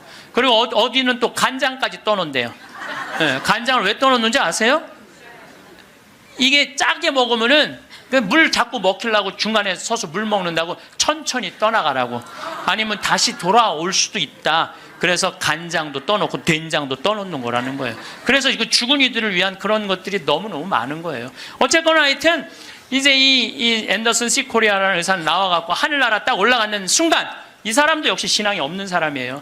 여러분들 내가 이 공부를 참 많이 해봤는데 하늘나라 올라갔다 온 사람들 중에 성당 안 다니는 사람, 다니는 사람 상관없대요. 상관없대요. 되게 어떤 사람들이 하늘나라에 많이 올라가냐면 이 세상 사랑하고 사람 사랑하고 아끼는 사람이 되게 올라갔다 오고 나쁜 짓 한 사람들은 다 어두운 데 갔다 온다는 거예요. 그러니까 성당 열심히 다닌다고 다 하늘나라 가는 거 아니에요. 이것도 성서에 다 나와. 마태복음 7장 21절에 뭐라 그래? 나더러 주님 주님 한다고 다 하늘나라 가는 건 아니다. 내 말을 실천하는 사람이라야 하늘나라 간다. 그러니까 성당을 아무리 다녀도 사람 미워하고 본당 신부 미워하고 막 옆에 있는 사람 미워하면 그 사람은 성당 다녔나 마나예요. 근데 이 앤더슨 C 코리아는 착하게 살았나 봐. 하늘나라로 올라가서 그 빛을 느끼는 순간 신으로부터 오는 걸 거부할 수가 없더래요. 신으로부터 오는 걸. 완전한 평화 충만한 사랑을 느낀 거지. 그래갖고 이제 하늘나라에서 너무 행복하게 있는데 마침 뒤에서 기다리고 있던 사람이 누구냐 하면은 간호사였어. 간호사가 기다리고 있었는데 앞에 사람이 벼락을 맞아 팍 쓰러지니까 어떻게 배운 대로 심폐소생술을 시작을 한 거예요. 심폐소생술을 시주를 해갖고 살려낸 거야. 이게 육신을 살려내면 영혼이 아무리 천국에 가도 다시 돌아와야 되는데 육신으로. 그래서 세상에 돌아온 거예요. 그래서 옛날에는요, 사람이 죽을 때 눈을 뜨고 주고 입을 벌리고 죽으면 눈을 감겨주고 입을 다물어 줬던 이유가 영혼이 다시 돌아오지 못하게 하려고. 그렇게 다물어 줬다는 거예요. 근데 이 사람은 너무 천국에서 행복하게 있는데 이 간호사가 이 주책맞게 심폐소생술을 해서 살려낸 거야. 살아 돌아왔는데 이 앤더슨 C 코리아라는 의사는 문제는 하늘나라에서 들은 음악이 너무 아름다웠던 거야. 하늘나라 간 사람들의 특징이 뭐냐면 너무나 아름다운 음악을 들은 게 그 사람들의 특징이야. 너무 아름다운 음악을 들어서 그걸 자기가 연주하고 싶은 거야. 그래서 이 사람은 94년부터요 박사학위가 2개야. 심리학 박사에 정형외과 박사인데 이 사람은 바이엘부터 피아노를 배워요. 배워서 2002년에 음반을 발표를 해요. 내가 유튜브를 통해서 그걸 들었는데 너무너무 연주를 잘하더라고요. 이 사람은 자기 죽었다가 아니 무슨 무당이 갔다 오거나 뭐 이런 사람이 갔다 오면 무당도 무시할 건 안 되죠. 여러분들 무당도 신 내림 받은 무당은요 무시하면 안 돼요. 강신무들은요 무당 무시하면 안 돼요. 그 사람들은 뭔가 있는 거예요. 그들의 세계가 있는 거야. 이게 그냥 옛날에는 뭐 우리 교회만 나와 이게 아니야. 이제는 이게 인간한테 있는 영적인 기운은요 그 상관없는 거예요. 어쨌거나 하여튼 이 사람 연주하는 걸 들어보니까 내가 너무너무 아름답더라고. 우리 가톨릭 안에도 벼락 맞아 죽은 사람 있죠. 95년 5월 5일 콜롬비아의 글로리아라는 치과 의사가 이 논문을 쓰다가 책 찾으러 여동생하고 이 사촌 여동생하고 가다가 벼락을 맞아 죽어요. 그 사촌 여동생은 그 자리에서 직사예요. 항상 신앙이 열심히 해갖고 목에 목걸이를 하는데 글리 들어가고 심장을 완전히 그냥 강탈을 해버려요. 그 자리에 죽어버려요. 그리고 이 글로리아라는 의사는 벼락을 맞았을 때 어떤 일이 벌어지느냐면 간이 다 타요. 간이 다 타고 신장도 다 타요. 난소도 다 타버려요. 난소도 다 타버리고 이 젖꼭지로 번개가 나와요. 그래갖고 이 오른쪽 젖꼭지가 날아가버려요. 젖이. 그럼 완전히 다리도 다 타고 완전히 죽은 거죠. 근데 이 여동생이 그 병원에 또 의사였어. 의사들이 죽었다.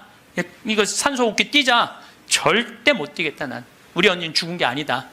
이 사람은 이제 영혼이 이제 나가갖고 하늘나라 올라가갖고 천국, 연옥, 지옥 다 돌아다니는 거예요. 그리고 이 사람은 16살 때 낙태를 해요.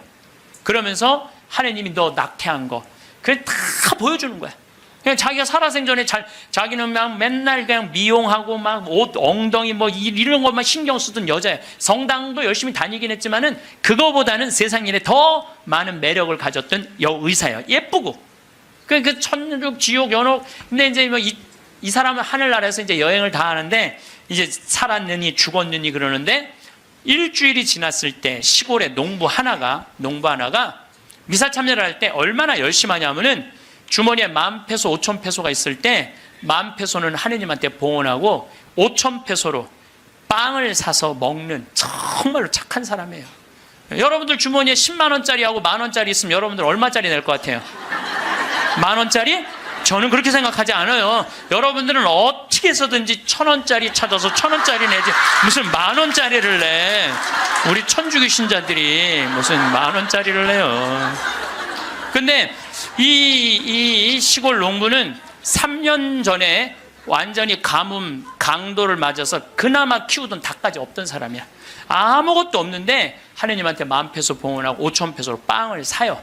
근데 저도 이번에 남미에 한 달 동안 강의 갔다 왔지만은 남미 사람들은요 빵을 다 신문지에 싸서 팔아요. 그리고 그 신문지를 싸서 빵을 펼치는데 신문지에 글로리아라는 의사 기사가 떠요.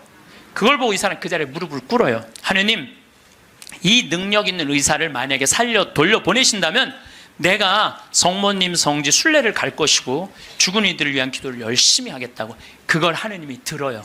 참 신기하죠? 그 사경을 헤매는 그 글로리아라는 의사한테 하느님이 하늘나라에서 이런 얘기를 해요. 내가 너를 돌려보낼 것이다. 왜 돌려보내느냐면은 너의 공로가 아니다.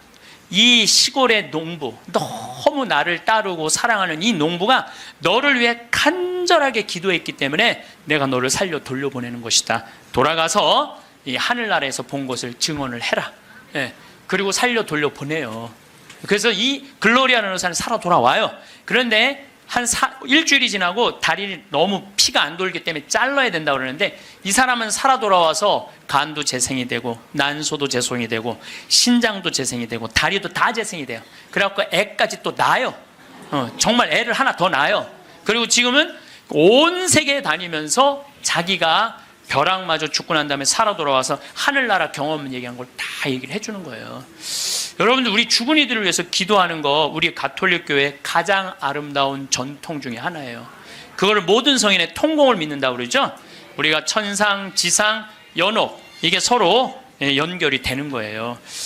저는 이렇게 본당에 초상이 나면은 연도 바치러 꼭 갔어요. 연도를 바치러 딱 내가 이제 저녁 한 8시, 9시쯤 가면은 그 연도꾼들이 꽉 차 있으면 기분이 너무너무 좋아. 교우들이 연도 바치러 주러 왔을 때 너무너무 기분이 좋아. 왜냐하면 여러분들 연도 바칠 때 뭐라고 그래요? 성부, 성자, 성령, 이 영혼 구원하여 주소서. 성모님, 요셉 성인 이 영혼 구원하여 주소서. 모든 천사들 이름 부르면서 이 영혼 구원하여 주소서. 베드로, 야고보, 요한, 안드레아, 베네딕토, 루시아, 아네스 이 영혼 구해달라고 계속 성인들 이름 부르면서 구원해달라고 그러잖아요. 그럼 여러분들 생각을 해봐요. 우리가 이제 죽으면 하늘나라 올라가면은 하느님이 심판하지 않는다니까요. 베드로한테 맡겼잖아요. 베드로가 이제 천당 보낼지 연옥 보낼지 지옥 보낼지 결정할 거 아니야. 혼자 결정하지 않을 거예요. 수호천사 부르고 아까 성서에도 얘기했잖아요. 하늘의 천사가 너를 지켜보고 있을 것이다. 수호천사 부르고 수호성인 부르고 연관된 성인들 다 불러서 천당 보낼 거냐 지옥 보낼 거냐 연옥 보낼 거냐 얘기를 할 거야. 근데 밑에서 계속 이름 불러대면 성인들이 회의하다 뭐라 그럴 것 같아요? 야, 우리 이름 이렇게 불러대는데 웬만하면 올려보내자 그냥.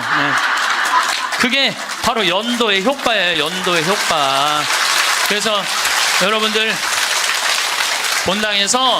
본당에서 세상 떠나는 교우들이 연도 났다 그러면은 시간 내서 꼭 가서 술을 먹으라는 것도 아니고 그냥 잔칫밥을 먹으라는 것도 아니에요. 그냥 여러분들 가서 연도 바쳐주는 거 최고의 선물이에요. 예. 제가 지난 봄에 우리 교구에 젊은 신부님 엄마가 돌아가셔서 61에. 근데 그 엄마가 나 한참 병 모으고 비누 공장 할 때 많이 도와줬던 엄마야. 송탄 본당 자매님인데. 내가 또 너무 우리 생태마을에서 그 아들은 지금 유학 가 있는데 우리 생태마을에서 같이 나오고 일도 많이 하고. 그래서 내가 사순식에 인천교구에서 사순 피정을 해주고 저녁 주일날 밤 9시에 송탄 장례식장을 갔어요. 갔는데 사순식임 신부들이 얼마나 피곤해. 하루 종일 성사주고. 그런데도 그 9시에 그 엄마를 위해서 신부들이 30명이 모여 있더라고요. 다음 날은 물론 주교님이 월요일날 장례미사를 해 주시죠. 그런데 우리 수원교구는 신부님 부모님이 돌아가시면 주교님이 미사하기 전에 계속 매 시간 미사를 해요. 와서 그게 우리 신부들이 그 동기 신부들에 대한 예의야. 예의. 그래서 매 시간, 그러니까 수백 명이, 우리 수원교가 한 450명 되니까 수백 명이 와서 미사를 해주는 거야. 근데 그날도 내가 이제 마침 주례를 하게 돼갖고 미사를 주례를 하는데 하늘나라에서 회의하는 소리가 들리더라고요. 아니 진짜로 하늘나라에서 회의하는 소리가 들리더라니까요. 야,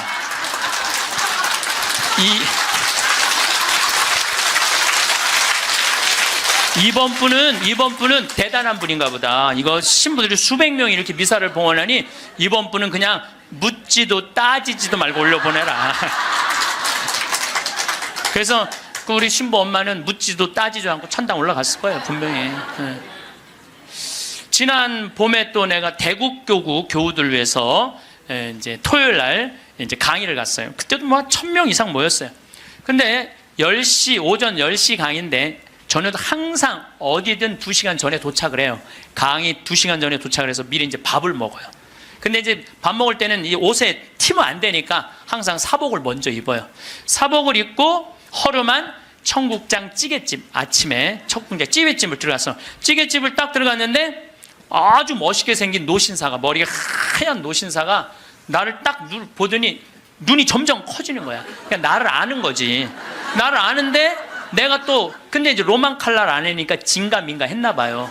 그렇다고 내가 가사 걷고 저는 황창현 신부입니다 이렇게 할 수가 있나. 그냥 아시는 걸로 끝나는 거죠. 그래서 앉아갖고 이제 그 노신산 먼저 밥이 나왔어요. 근데 밥을 독특하게 드시더라고. 밥이 나왔는데 밥 몇 숟갈을 한 몇 알을 떠더니 뚜껑에 딱 올려놓더니 잠깐 이러더니 밥을 먹기 시작하더라고. 아, 독특하다. 저건 개신교법도 아닌데, 독특한, 우리 천주교법도 아니고. 그래서 이제 나도 이제 밥이 나와갖고, 이제 난 이제 성호를 이제 긋고 이제 밥을 먹으려고 이제 사복을 입었어도 성호를 딱 끄니까, 성호를 그니까 그때서 그 노신사가 이렇게 말하는 거예요. 혹시 황창현 신부님이시냐고? 그래서, 나 황창현 신부 맞다고? 그랬더니, 자기는 불자라는 거예요. 불자인데, 신부님 행복특강을 돈도 안 내고 너무 잘 본다는 거야. 어쩜 이렇게 젊은 신부가 모르는 게 없냐고.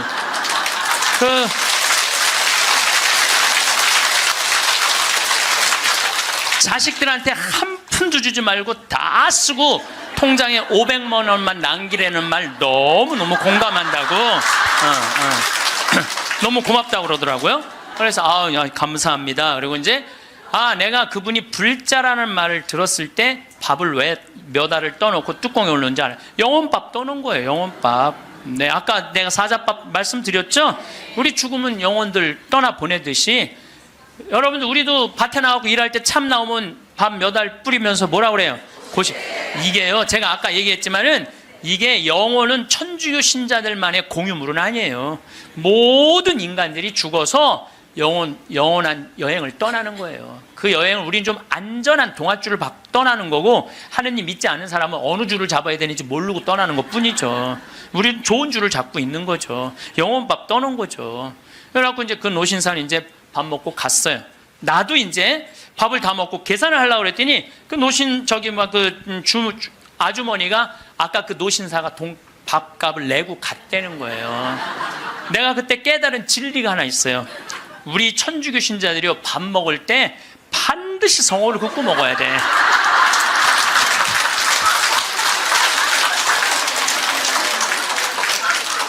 그래야지 뭔가 얻어먹는 게 있는 거예요. 여러분들 성호를 꺼야지.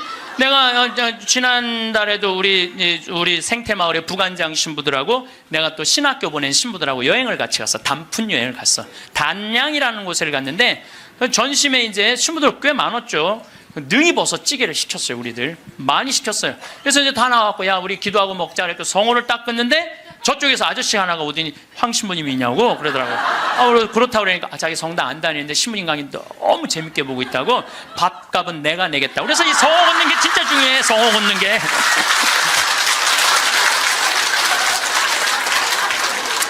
우리 천주교 신자들 영혼밥 떠나요, 안 떠나요? 떠나요. 왜 안 떠나요? 여러분들 영혼밥 떠나요. 우리 식사 후 기도 때 뭐라 그래요? 전능하신 하나님 베풀어 주신 모든 은혜 감사드리나이다. 주님의 이름은 찬미를 받으소서, 이제와 영원히 받으소서. 세상을 떠난 모든 교우들이 천재자비하심으로 평화의 은식을 얻게 하소서. 이게 영어 기도문에 없어요. 내가 영어로 식사 전후 기도 하거든요. 없어요, 영어. 한국에만 있는 기도문이에요. 영혼들을 위한 기도. 참 좋은 기도문이에요. 그러니까 이게 연옥 영혼들이요, 다른 나라 사람들 천주교 신자들 밥 먹을 땐 쳐다도 안 봐. 근데 누구 밥 먹을 때만 기다려? 한국 천주교 신자들 밥 먹을 때만 기다리고 있는 거예요. 그 영혼밥 한번 얻어 먹어보려고. 근데 우리 천주교 신자들이 얼마나 못됐는 줄 알아요? 식사 전 기도는 해, 그나마. 근데 식사 후 기도하는 신자가 거의 없어요. 그냥 일어나는 거야. 얼마나 영혼에서 황당하겠어요. 연옥에서. 여러분들 이제 식사 후 기도하세요. 꼭 하세요. 우리들이 항상 영혼들을 위해서 기도해야 돼. 또 묵주기도 끝에 뭐라 그래요? 예수의 우리 죄를 용서하시며 우리를 지옥불에 소구하시고 연옥 영혼을 돌보시며 가장 버림받은.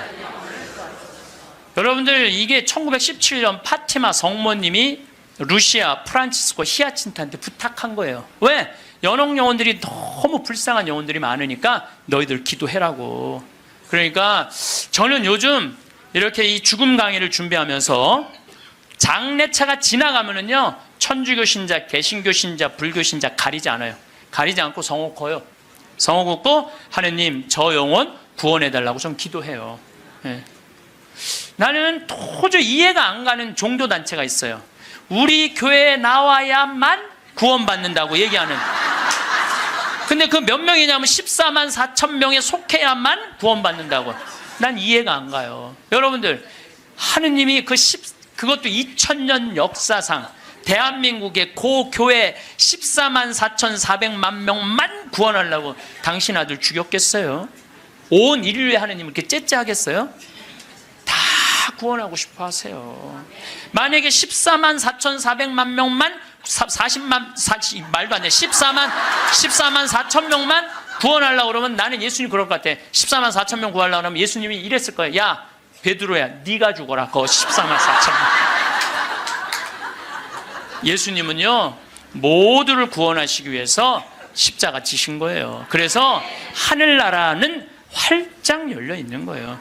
불교에는요 4대 보살님이 있어요. 관세음보살, 지장보살, 보현보살, 문수보살이 있어요. 관세음보살은 이 세상에 자비를 베푸는 보살이에요. 근데 지장보살님은 저 지옥에 단 한 명이라도 있으면은 자기 성불하지 않겠다고 그러는 보살님이에요. 그러니까 우리는 지옥에 가면 천국에 못 가잖아요. 근데 불교는 또 달라요, 우리하고. 그러니까 지옥의 마지막 한 명까지 구원하겠다는 게 그 보살님의 마음인 거야. 나는 그 보살님이 너무 마음에 들어. 너무 마음에 들어. 이게 난 하느님의 마음이라고 생각 들어요. 하느님의 마음. 그러니까 여러분들도 모든 사람들이 구원받을 수 있도록 항상 기도하셔야 돼요. 여러분들은 구원받을 것 같아요? 안 받을 것 같아요? 여러분들 구원받아요. 적어도 이 시간 강의 듣겠다고 여기 나와서 앉아있는 여러분들은 구원받아요. 아니, 내가 여러분들 천당 간다는 확신 있으면 행복하지 않겠어요? 행복하죠? 아니, 내가 이제 막 죽을 때가 다 됐어. 근데 싹 하느님이 와갖고 한 일주일 전에 귀에다 대고 너 축하해, 너 천당이야, 이렇게 얘기하면 행복할 것 같아요? 안 행복할 것 같아요? 행복하겠죠? 근데 이거를 누구한테 하느님이 하냐면 프란치스코 성인한테 해요. 프란치스코 성인한테 나타나갖고, 프란치스코는 굉장히 빨리 돌아가시잖아요. 40대 초반에 돌아가시잖아요. 하느님이 와서 너는 연옥의 벌을 면한다, 바로 천국이다. 그랬을 때 프란치스코 성인이 너무 행복하게 일주일 동안 밥을 안 먹었다는 거야. 너무 행복해서. 나도 지금 하느님이 오늘 저녁에 와갖고 창현아 너 천당이야, 너.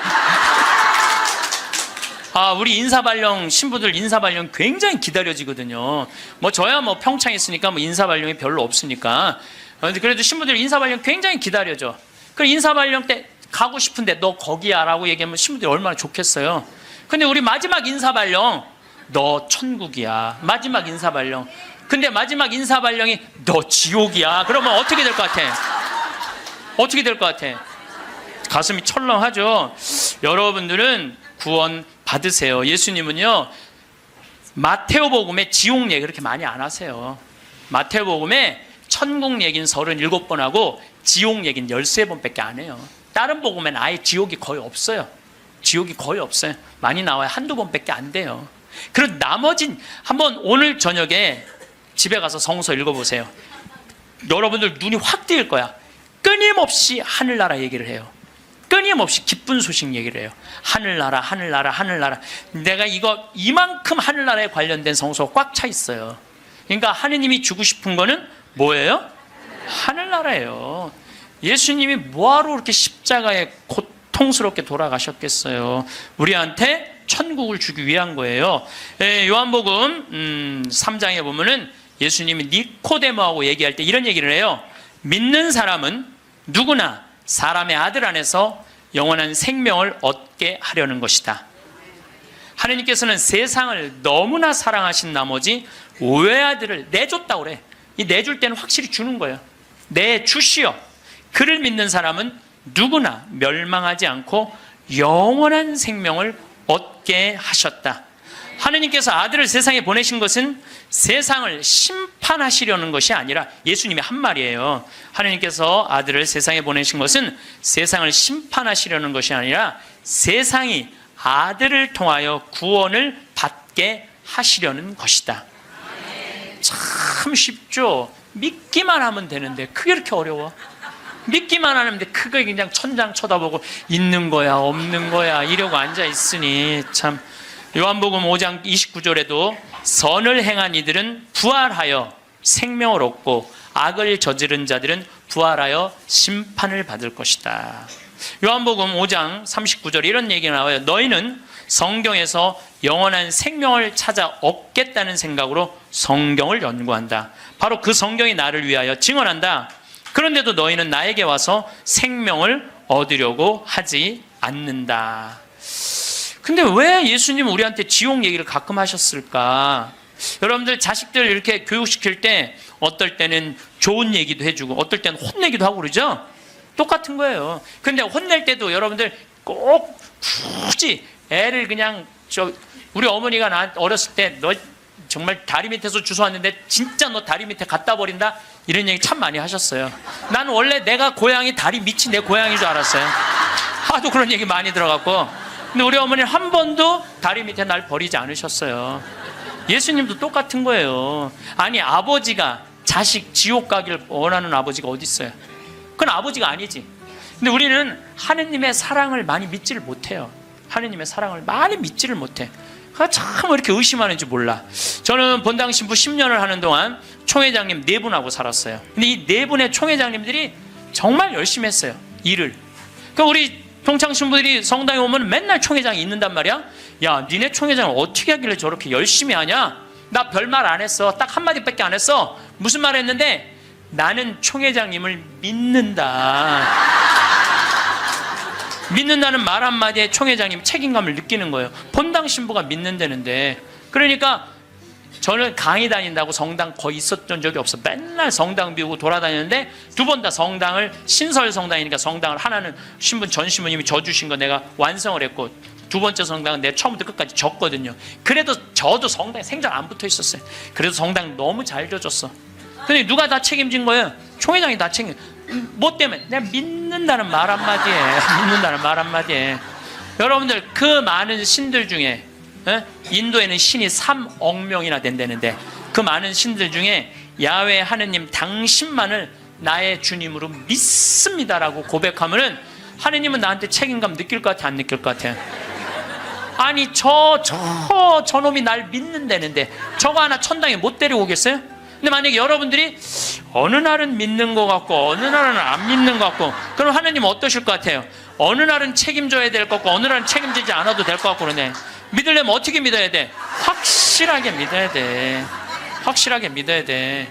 그리고요, 제가 예비자 교리 참 잊지 못하는 예비자가 하나 있었어. 6개월 동안 그렇게 예수님에 대해서 얘기하고 성경에 대해서 얘기하고 예수님 증언했는데 6개월 후에 교리 마지막 끝에 자 마지막으로 질문해 보십시오 그랬더니 딱 손을 들더니 신부님 솔직히 얘기해 달라는 거예요. 뭘 솔직히 얘기하냐니까 진짜 진짜 예수님 있냐고 솔직히 해달라요. 6개월 지났는데.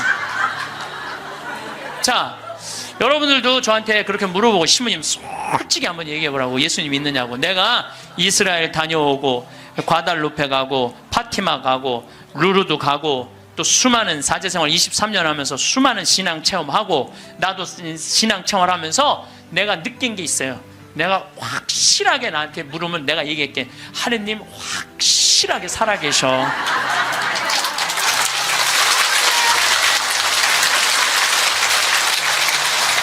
그런데 문제는 내 영혼의 상태 때문에 하느님을 느끼지 못하는 거예요.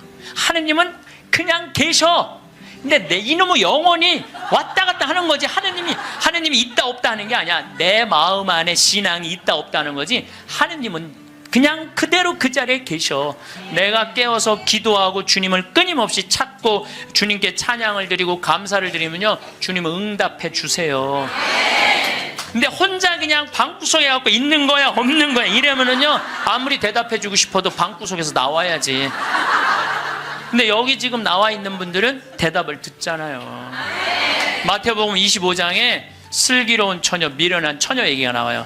슬기로운 처녀 등잔에는 기름이 많았고 미련한 처녀 등잔에는 기름이 하나도 없었어. 미련한 처녀들은 어떤 처녀들이 미련한 처녀들이냐면 맨날 의심하고 성당도 안 나오고 가난한 사람도 안 도와주고 그냥 이러고 있는 처녀들이 미련한 처녀들이에요. 슬기로운 처녀들은 어떤 처녀들이야? 명동에서 피정 있다 그러면 아침부터 와서 앉아있고. 그래서 이 처녀들이요,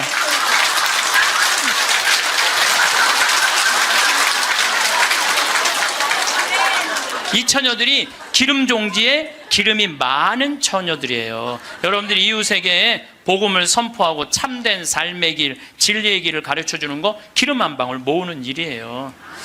성교회는 어느 누구도 개인이 지옥에 떨어졌다고 단정 짓지 말라는 거예요. 단정 짓지 말라. 하다못해 어떤 부인이 남편이 다리에서 뛰어내려서 죽었어. 자살을 했어. 너무 슬퍼. 매일매일 우는 거야. 내가 이건 정말 책에서 내가 읽은 거예요. 요한 마리 비안네 신부님한테 찾아간 거예요. 신부님, 천주교에서는 자살하면은 지옥에 간다는데 우리 남편은 그 다리에서 뛰어내려 죽었는데 어떻게 하면 좋으냐고. 근데 이 요한 마리아 비안네 신부님이 내 속을 뻥 뚫리는 얘기를 했어요. 그 신부님이 뭐라고 그랬냐면 그 부인한테 걱정하지 마라. 당신 남편 지옥 안 갔다. 무슨 소리냐. 지옥에 간다는데 그 다리 밑에서 강까지 떨어지는데 시간이 굉장히 오래 걸린다는 거예요. 떨어지는 사이에 회개를 했다는 거예요. 웃을 일이 아니에요. 아니 내가 왜 말만 하면 웃어.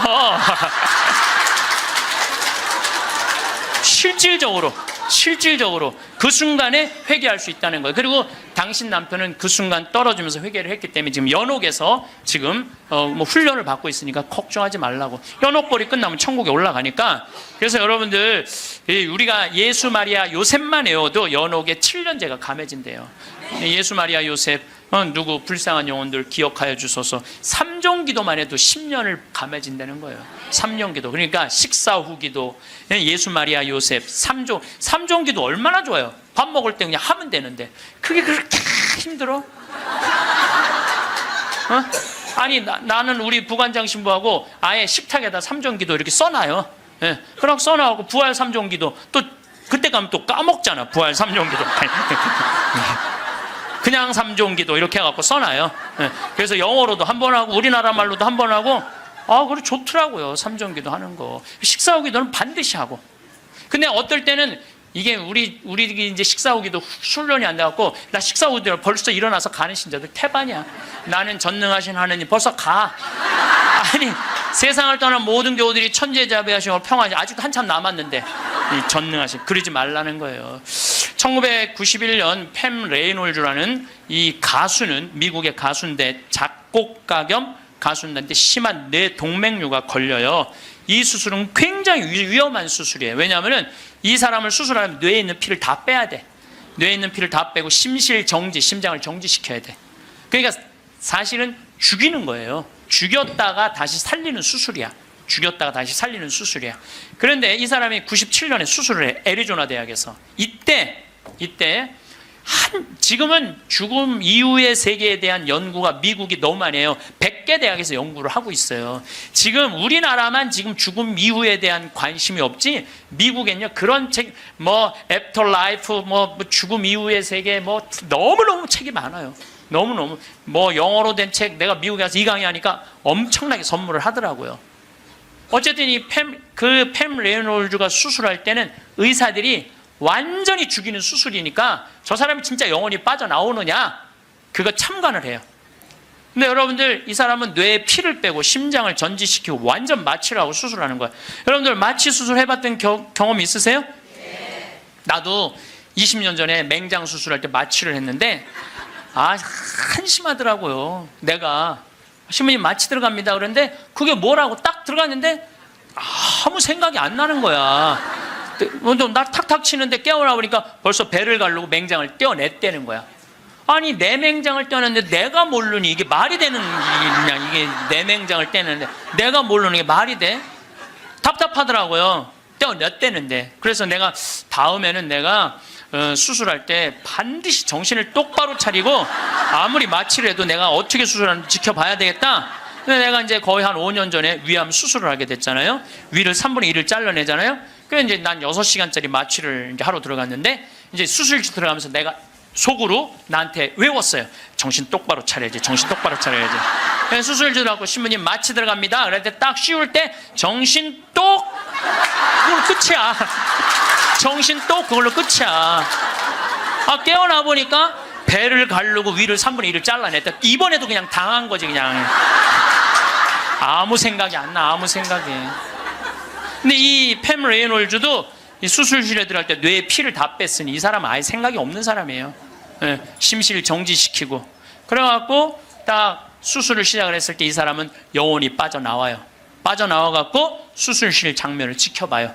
의사가 간호사한테 지시하는 거, 수술 도구 전해주는 거, 그리고 자기 머리를 자르는 수술 도구를 봐요. 자기 머리 자르는 걸 봐요. 쫙 자르고.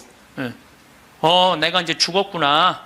그래갖고 이 팸 레이놀즈는 건물, 이제 병원 위로 올라가고 하늘나라 올라가는데 자기 할머니가 목소리가 특이했대. 하늘나라에서 막 부르더래요. 오라고, 오라고. 하늘나라 올라가 보니까 자기 할머니가 있고 죽은 형제 친척들이 쫙 있더래요. 너무 아름다운 모습으로 빛을 내고. 그러니까 죽은 사람들 거의 공통적인 의견이에요. 근데 자기 기타를 가르쳐준 외삼촌이 넌 아직 키워야 되는 애도 있으니까 넌 가야 된다고. 난 가기 싫다. 이거 너무 좋다. 가라. 가기 싫다. 그러면서 실갱이를 하는데 삼촌이 확 미는데 수술이 끝난 거예요. 깬 거죠. 살아 돌아온 거죠. 근데 이 사람은 놀랍게도 참관한 의사들한테 의사들 배치를 다 얘기를 해줘요. 어떤 의사가 어느 자리에 있었고, 수술 도구는 여러분들 우리들이 수술하러 들어갈 때요 절대 수술 도구를 개봉을 안 해요. 오염될까봐, 감염될까봐. 그래갖고 의사들이 완전하게 다 방지를 하고 이 사람 마취 끝나고 난 다음에 수술 도구를 다 꺼내요. 그러니까 우리들은 수술 도구를 어떻게 생겼는지 몰라. 수술실에 들어간 사람 알아요, 몰라요? 모르죠? 근데 자기 머리 자른 거, 전동기, 칫솔같이 생긴 것까지 다 설명을 하는 거야. 다. 너무너무 놀라운 거죠. 그러니까 이게 여러분들 이런 연구를요 하버드 대학, 예일 대학, 뭐 사우스햄프턴, 세계 최고의 대학들이 연구를 하는 거예요.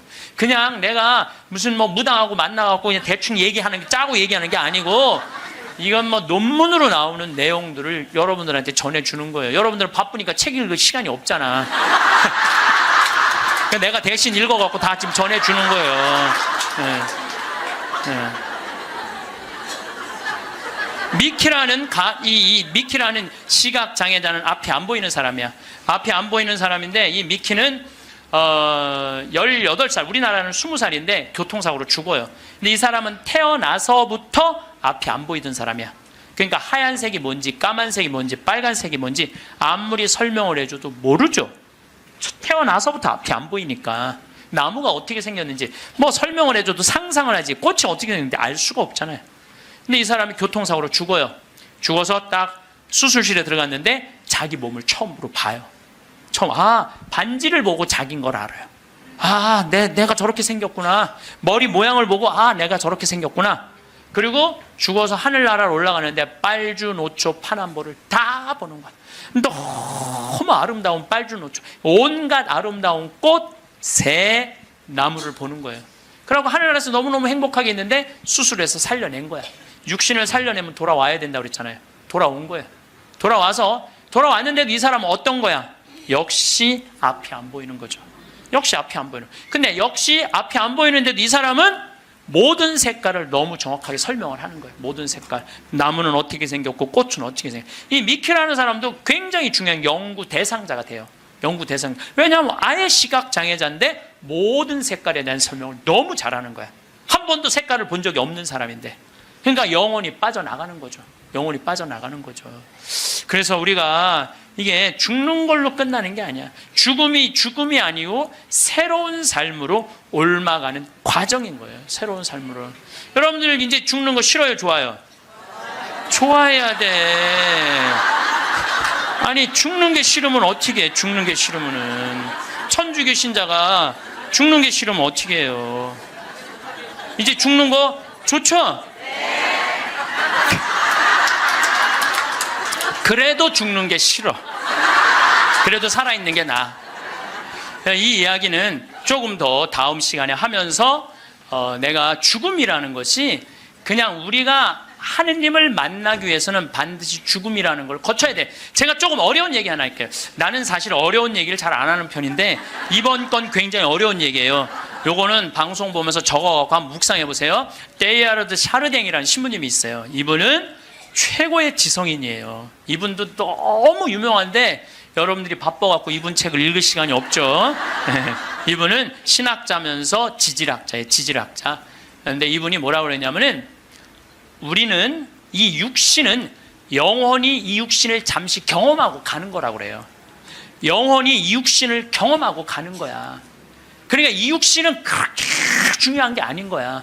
뭐가 중요한 거야? 영혼이 중요한 거야. 영혼이 중요한데 우린 영적인 삶을 살지 않기 때문에 그 영적인 세계에 대해서 답답한 거예요. 그러니까 너무 육신에 매달리는 거, 육신의 관계에 매달릴 때 영혼의 그 영적인 세계가 죽는 거예요. 그래서 여러분들 기도하는 시간 자주 가지시고 이런 피정 시간 자주 가지시고 그럴 때 영혼의 눈이 뜨일 때 내가 쓰고 있는 육신이 언젠가 떠나야 되는 육신이라는 걸 깨닫게 될 때 삶의 지혜는요 엄청나게 바뀔 거예요. 자, 여러분들 마침 기도로 그 유명한 천상병 시인의 귀천 하늘로 간다. 우리는 언젠가 하늘나라로 가잖아요. 그거 기도 바치겠습니다. 성부와 성자와 성령의 이름으로 아멘. 귀천 나 하늘로 돌아가리라. 새벽빛 와 닿으면 이슬 더불어 손에 손을 잡고 나 하늘로 돌아가리라.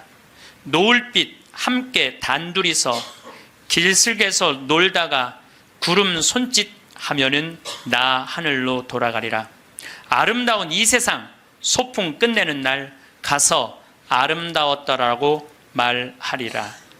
죽음에 대한 이야기를 심각하게 지금 하고 있습니다. 심각하게 하고 있는데 여러분들은 너무 재밌게 들어주셔서 감사합니다. 제가 20년 전에 평택 비전동 성당에 본당 신부를 할 때요. 이제는 남 경험이 아니라 제 경험입니다. 이제까지는 책에 나온 얘기, 유튜브에 나온 얘기인데 지금부터는 제 얘기를 하도록 하겠습니다. 1월 1일 날이에요. 평화의 모후 성마리아 대축일 1월 1일 날 미사가 다 끝나고 밤 10시입니다. 보통 미사 다 끝나고 신부가 자기 소파에 앉을 수 있는 시간이 밤 10시거든요. 밤 10시에 앉아서 음악을 듣고 있는데 그 늦은 밤에 초인종이 울렸어요. 사제관. 그래서 내가 나갔더니 엄마, 아빠, 딸 둘이 저를 찾아왔어요. 근데 처음 보는 사람들이에요. 처음 보는 사람들이라 세배를 이 늦은 시간에 1월 1일 날 세배를 왔나?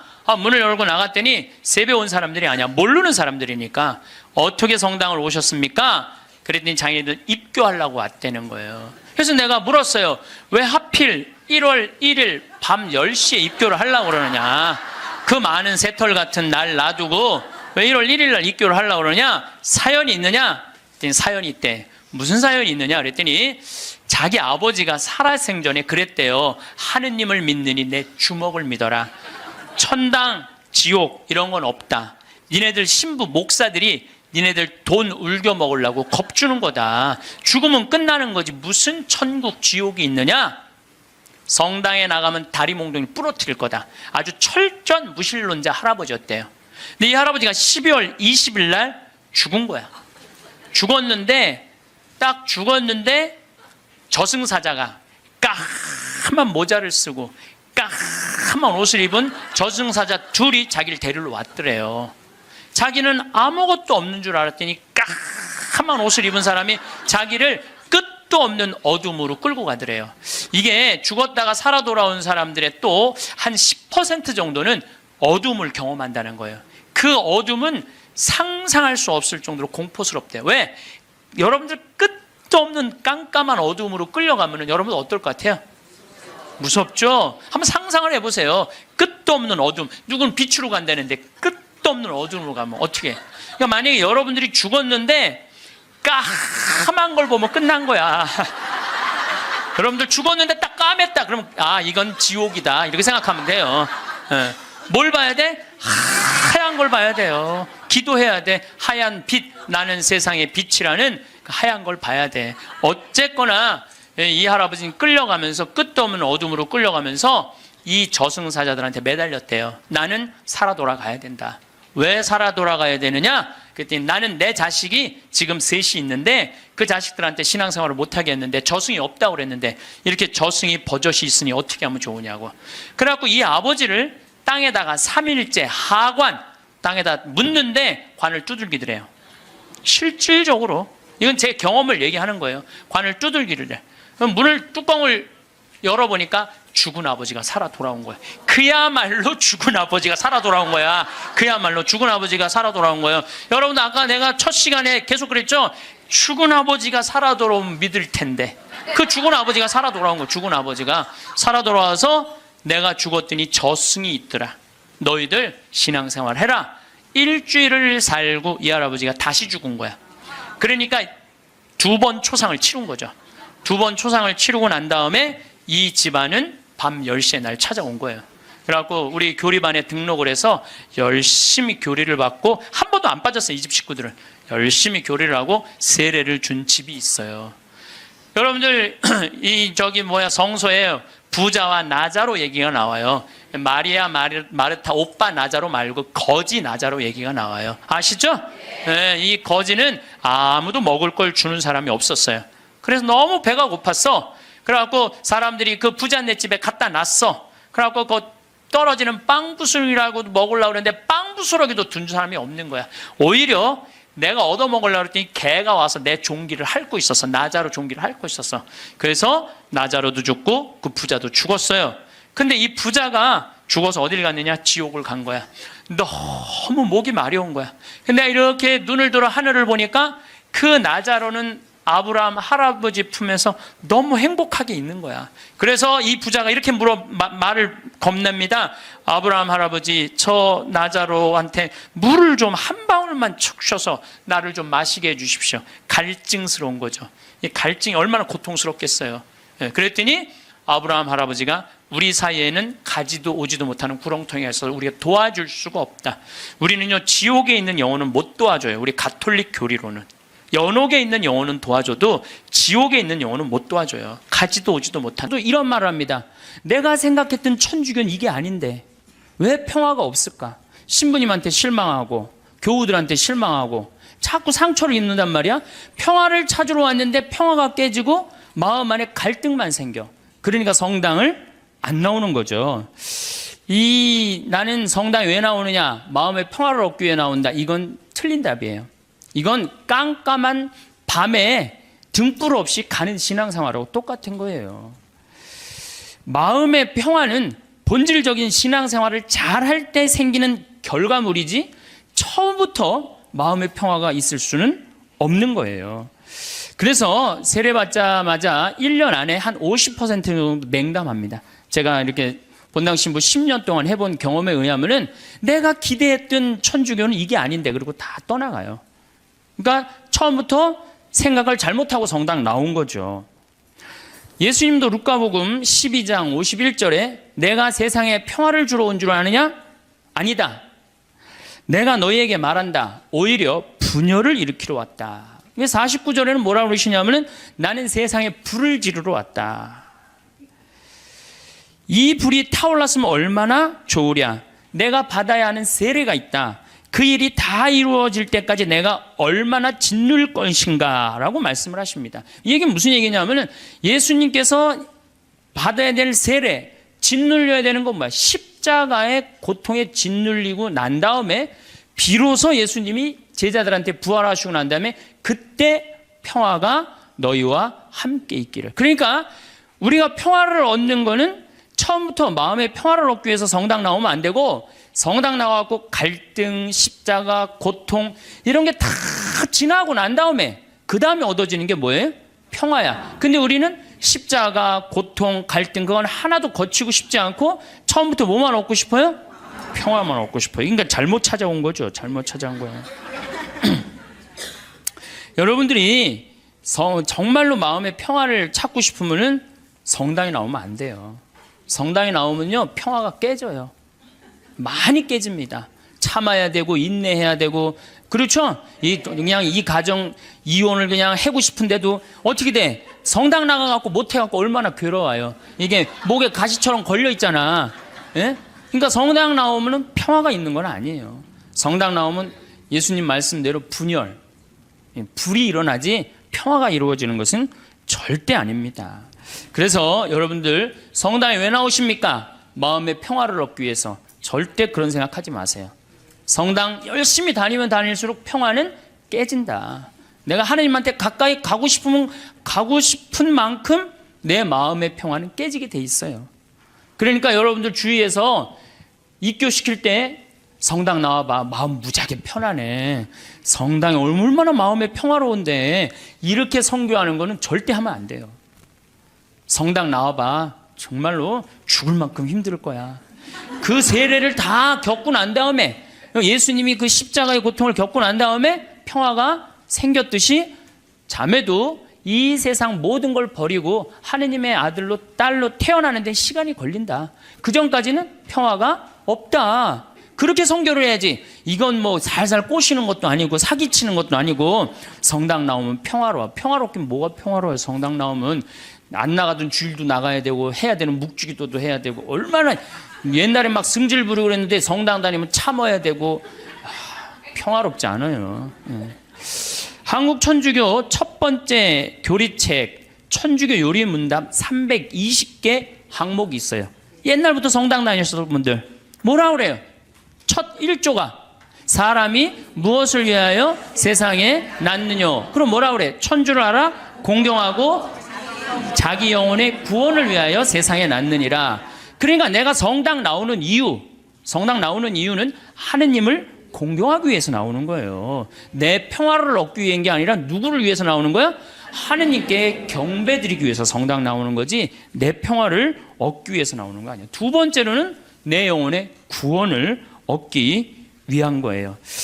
신부님, 이 성당 나와서 하느님한테 경배드리려면 뭐하러 나옵니까? 이거 너무 하느님 중심 아닙니까? 이렇게 생각하는 유혹에 현대인들은 많이 빠져 있어요. 그렇죠? 하느님 뭘 공경하고 경배해. 내가 일단 행복해야 되는데, 이런 유혹에 빠져 있어요. 근데 사실은 우리는 지금 은총 속에서 살고 있어요. 은총 속에서. 여러분들 공기가 만들어지는데 몇 년의 세월이 걸렸을 것 같아요? 40억 년의 세월이 걸렸어요. 40억 년 동안 우리가 마실 수 있는 공기가 여건이 조성되는데 몇 년이 걸려? 40억 년이 걸린 거예요. 그 40억 년 동안 정성 들여갖고 이렇게 공기가 온 지구에 가득 차고 난 다음에 생명이 아주 이 지구에서 꿈틀거렸거든요. 그러면 이 소중한 공기를 우리가 마시면서 돈 냅니까 안 됩니까? 공짜로 마시죠? 얼마나 감사해요.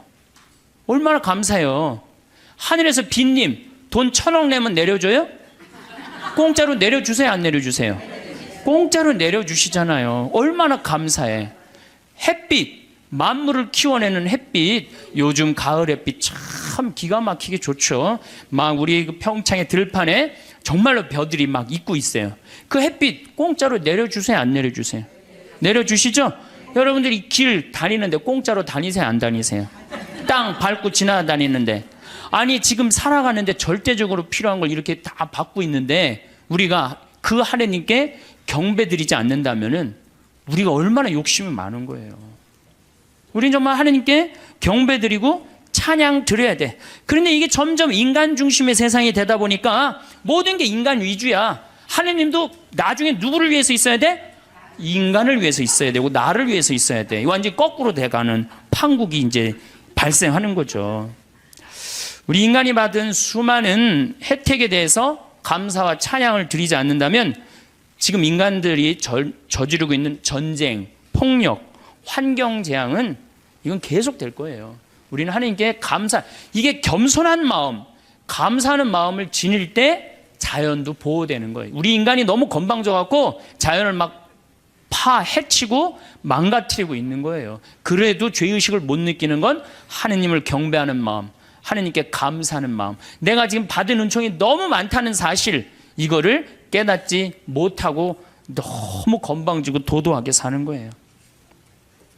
그런데 천주교 교우들이 하느님을 믿는 이유가 감사와 찬양을 드리기 위해 믿는 게 아니고 마음의 평화를 얻기 위해 믿는다면 결국 하느님도 내 마음의 평화를 위해서 있어 주어야 하는 존재로 전락하는 거예요. 그야말로 전락하는 거예요. 하느님이. 내가 하느님을 믿었는데 평화가 오기는커녕 가정에 분열이 일어나고 성당 다니는 삶이 자꾸 의무감으로 바뀌어요. 자꾸 의무감으로 바뀌어. 그래서 주일 미사도 이게 자꾸 걸려. 그냥 나가기 싫은데 억지로 나가는 경우가 있어요. 그렇죠, 여러분? 그런 경우 많죠. 오늘은 너무 나가기 싫고 좀 집에서 쉬고 싶은데 주일 미사를 또 안 나가면 고해성사 봐야 되니까 이놈의 거. 그러니까 점점 평화가 깨지는 거지. 그리고 이 천주교는 내 마음의 평화를 얻기 위한 거니까 내가 하느님한테 뭘 감사드리고 찬양드리기보다는 어떻게 하느냐면 자꾸 달라고 그래요. 이걸 주시고 저걸 주시고 맨날 뭘 이렇게 달라고 그래. 뭘 달라고. 개신교 교우들은 모이면은요 심하다 싶을 정도로 하느님 얘기뿐이에요. 개신교. 그래서 그분들은 대종상 타면 제일 먼저 누구한테 감사드린다고 그래? 하나님한테 감사드린다고 그러죠. 그렇죠? 그리고 막 같이 뭐 메달 따고 그럼 다 같이 모여서 막 무릎 꿇고 기도해야 안 해요? 천주교 교우들 그런 거 봤어요? 나는 한 번도 들어본 적이 없어. 근데 이번에 김경화 선수가 탁구 동메달 따고 성호 거 때문에요. 특이한 천주교 교우예요. 방수현 선수 이후로 다시 탄생한 특이한 천주교 교우들이에요. 천주교에는 하느님을 믿는다면서도 하느님의 일은 뒤로 한 채 사람의 일만 더 걱정하는 경향이 굉장히 많아요. 여기 있는 분들 대부분이 하느님의 일 걱정하는 것보다 누구 일 더 걱정해요? 내일. 여러분들 세계에서 선교사가 제일 많이 나가 있는 나라는 미국이에요. 모든 선교지에 다 나가 있어요. 그 다음에 선교사가 많이 나가 있는 나라가 어느 나라냐? 우리나라 개신교예요. 세계에서 두 번째예요. 우리 근데 천주교 교우들은 나가요, 안 나가요? 내가 알기로도 한 100명 이내도 안 돼요. 지금 외방선교회하고 또 뭐 몇몇 수도회 뭐 이런 수녀님들하고 거의 없어요. 그러니까 우리는 하느님의 일은 걱정하지 않고 무슨 일 걱정해? 사람의 일을 걱정하는 거예요. 예수님이 마태오복음에 이런 얘기를 해요. 예루살렘에 올라가시면서 내가 예루살렘에 올라가면 고난을 받을 것이다. 그리고 3일 만에 살아날 것이다. 그러니까 베드로가 뭐라 그러냐? 맙소사 주님. 그런 일은 주님께 결코 일어나지 않을 것입니다. 하니까 예수님이 이런 말씀을 하세요. 사탄아, 내게서 물러가라. 너는 나에게 걸림돌이다. 너는 하느님의 일은 생각하지 않고 사람의 일만 생각하는구나. 여러분들, 하느님 믿는다면서 내가 하느님의 일을 더 많이 걱정해요? 사람의 일을 더 걱정해요? 사람이 솔직해서 좋습니다. 마음의 평화를 얻기 위해 신앙생활을 하시는 분들은 하느님의 일을 생각하기보다는 사람의 일을. 그러니까 우리 천주교 교우들은 어떨 때 보면 이게 믿는 집단인지 아니면 친목 집단인지 헷갈릴 때가 많아요. 예, 믿는 집단인지 침묵 집단인지 헷갈릴 때가 많아요. 이 심지어 주일학교 애들 여름신앙학교 할 때도 보면은 아주 슬퍼요. 우리 평창에 모래내 교회가 3년 동안 왔어요. 모래내 개신교회가 3년 동안 왔는데 내가 이제 바빠갖고 전도사님을 계속 못 만났는데 3년째 내가 전도사님을 만나서 아유 우리 집에 이렇게 3년 때 오는데 어떻게 재밌으셨냐고 그랬더니 그 전도사님 하시는 말씀이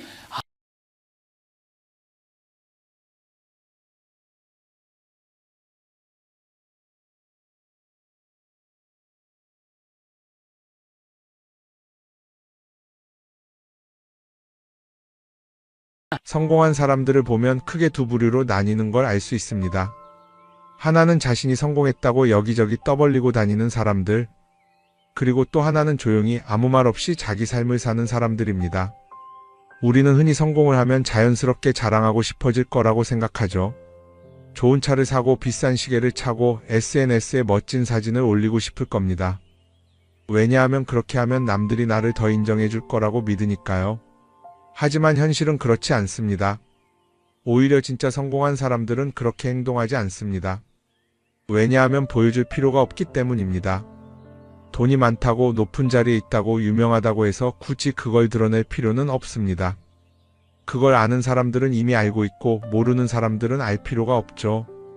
그런데도 굳이나 성공했다고 떠드는 사람들이 있습니다. 그런 사람들은 왜 그럴까요? 간단합니다. 그 사람들은 사실 그렇게까지 성공한 게 아니기 때문입니다. 우리는 종종 SNS에서 성공한 사람들을 봅니다. 해외여행을 가고 고급 레스토랑에서 밥을 먹고 멋진 차를 타고 다니는 모습? 그런데 가만히 보면 그런 걸 보여주는 사람들은 언제나 뭔가를 팔고 있습니다. 강의를 팔든 자기 브랜드를 홍보하든 아니면 단순히 자기 자존감을 유지하려고 하든 간에 결국 목적이 있는 거죠. 진짜 부자들은 그렇게 하지 않습니다. 오히려 조용히 아무도 모르게 자기 일을 합니다. 왜냐하면 자랑해서 얻을 게 없기 때문입니다.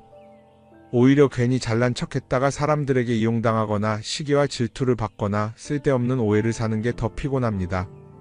이건 단순한 돈 이야기가 아닙니다. 사회적인 성공을 이룬 사람들도 마찬가지입니다. 진짜 실력 있는 사람들은 자기 실력을 굳이 떠벌리지 않습니다. 왜냐하면 그럴 필요가 없으니까요. 자기 분야에서 최고라면 사람들이 먼저 알아서 찾아옵니다. 반대로 실력이 부족한 사람일수록 자기를 포장하려고 애씁니다. 우리가 흔히 듣는 말이 있죠. 빈수레가 요란하다. 이 말이 괜히 있는 게 아닙니다. 정말 내실이 있는 사람들은 굳이 시끄럽게 굴지 않습니다. 반대로 겉만 번지르르한 사람들은 자기가 얼마나 대단한지 떠들고 다닙니다. 이걸 좀 더 현실적인 예로 들어볼까요? 동창회에 나가면 꼭 이런 사람이 있습니다. 옛날에는 별거 아니었는데 갑자기 잘 됐다고 나타나서 자기가 얼마나 성공했는지 자랑하는 사람. 처음에는 다들 와 대단하다 하고 들어주지만 시간이 지나면 어떨까요? 대부분 속으로 이렇게 생각할 겁니다. 저 사람 뭐 저렇게까지 티를 내? 결국 그런 사람은 점점 멀어지게 됩니다. 반면에 정말 성공한 사람들은 조용합니다. 굳이 자기가 어떻게 살고 있는지 설명하지 않죠.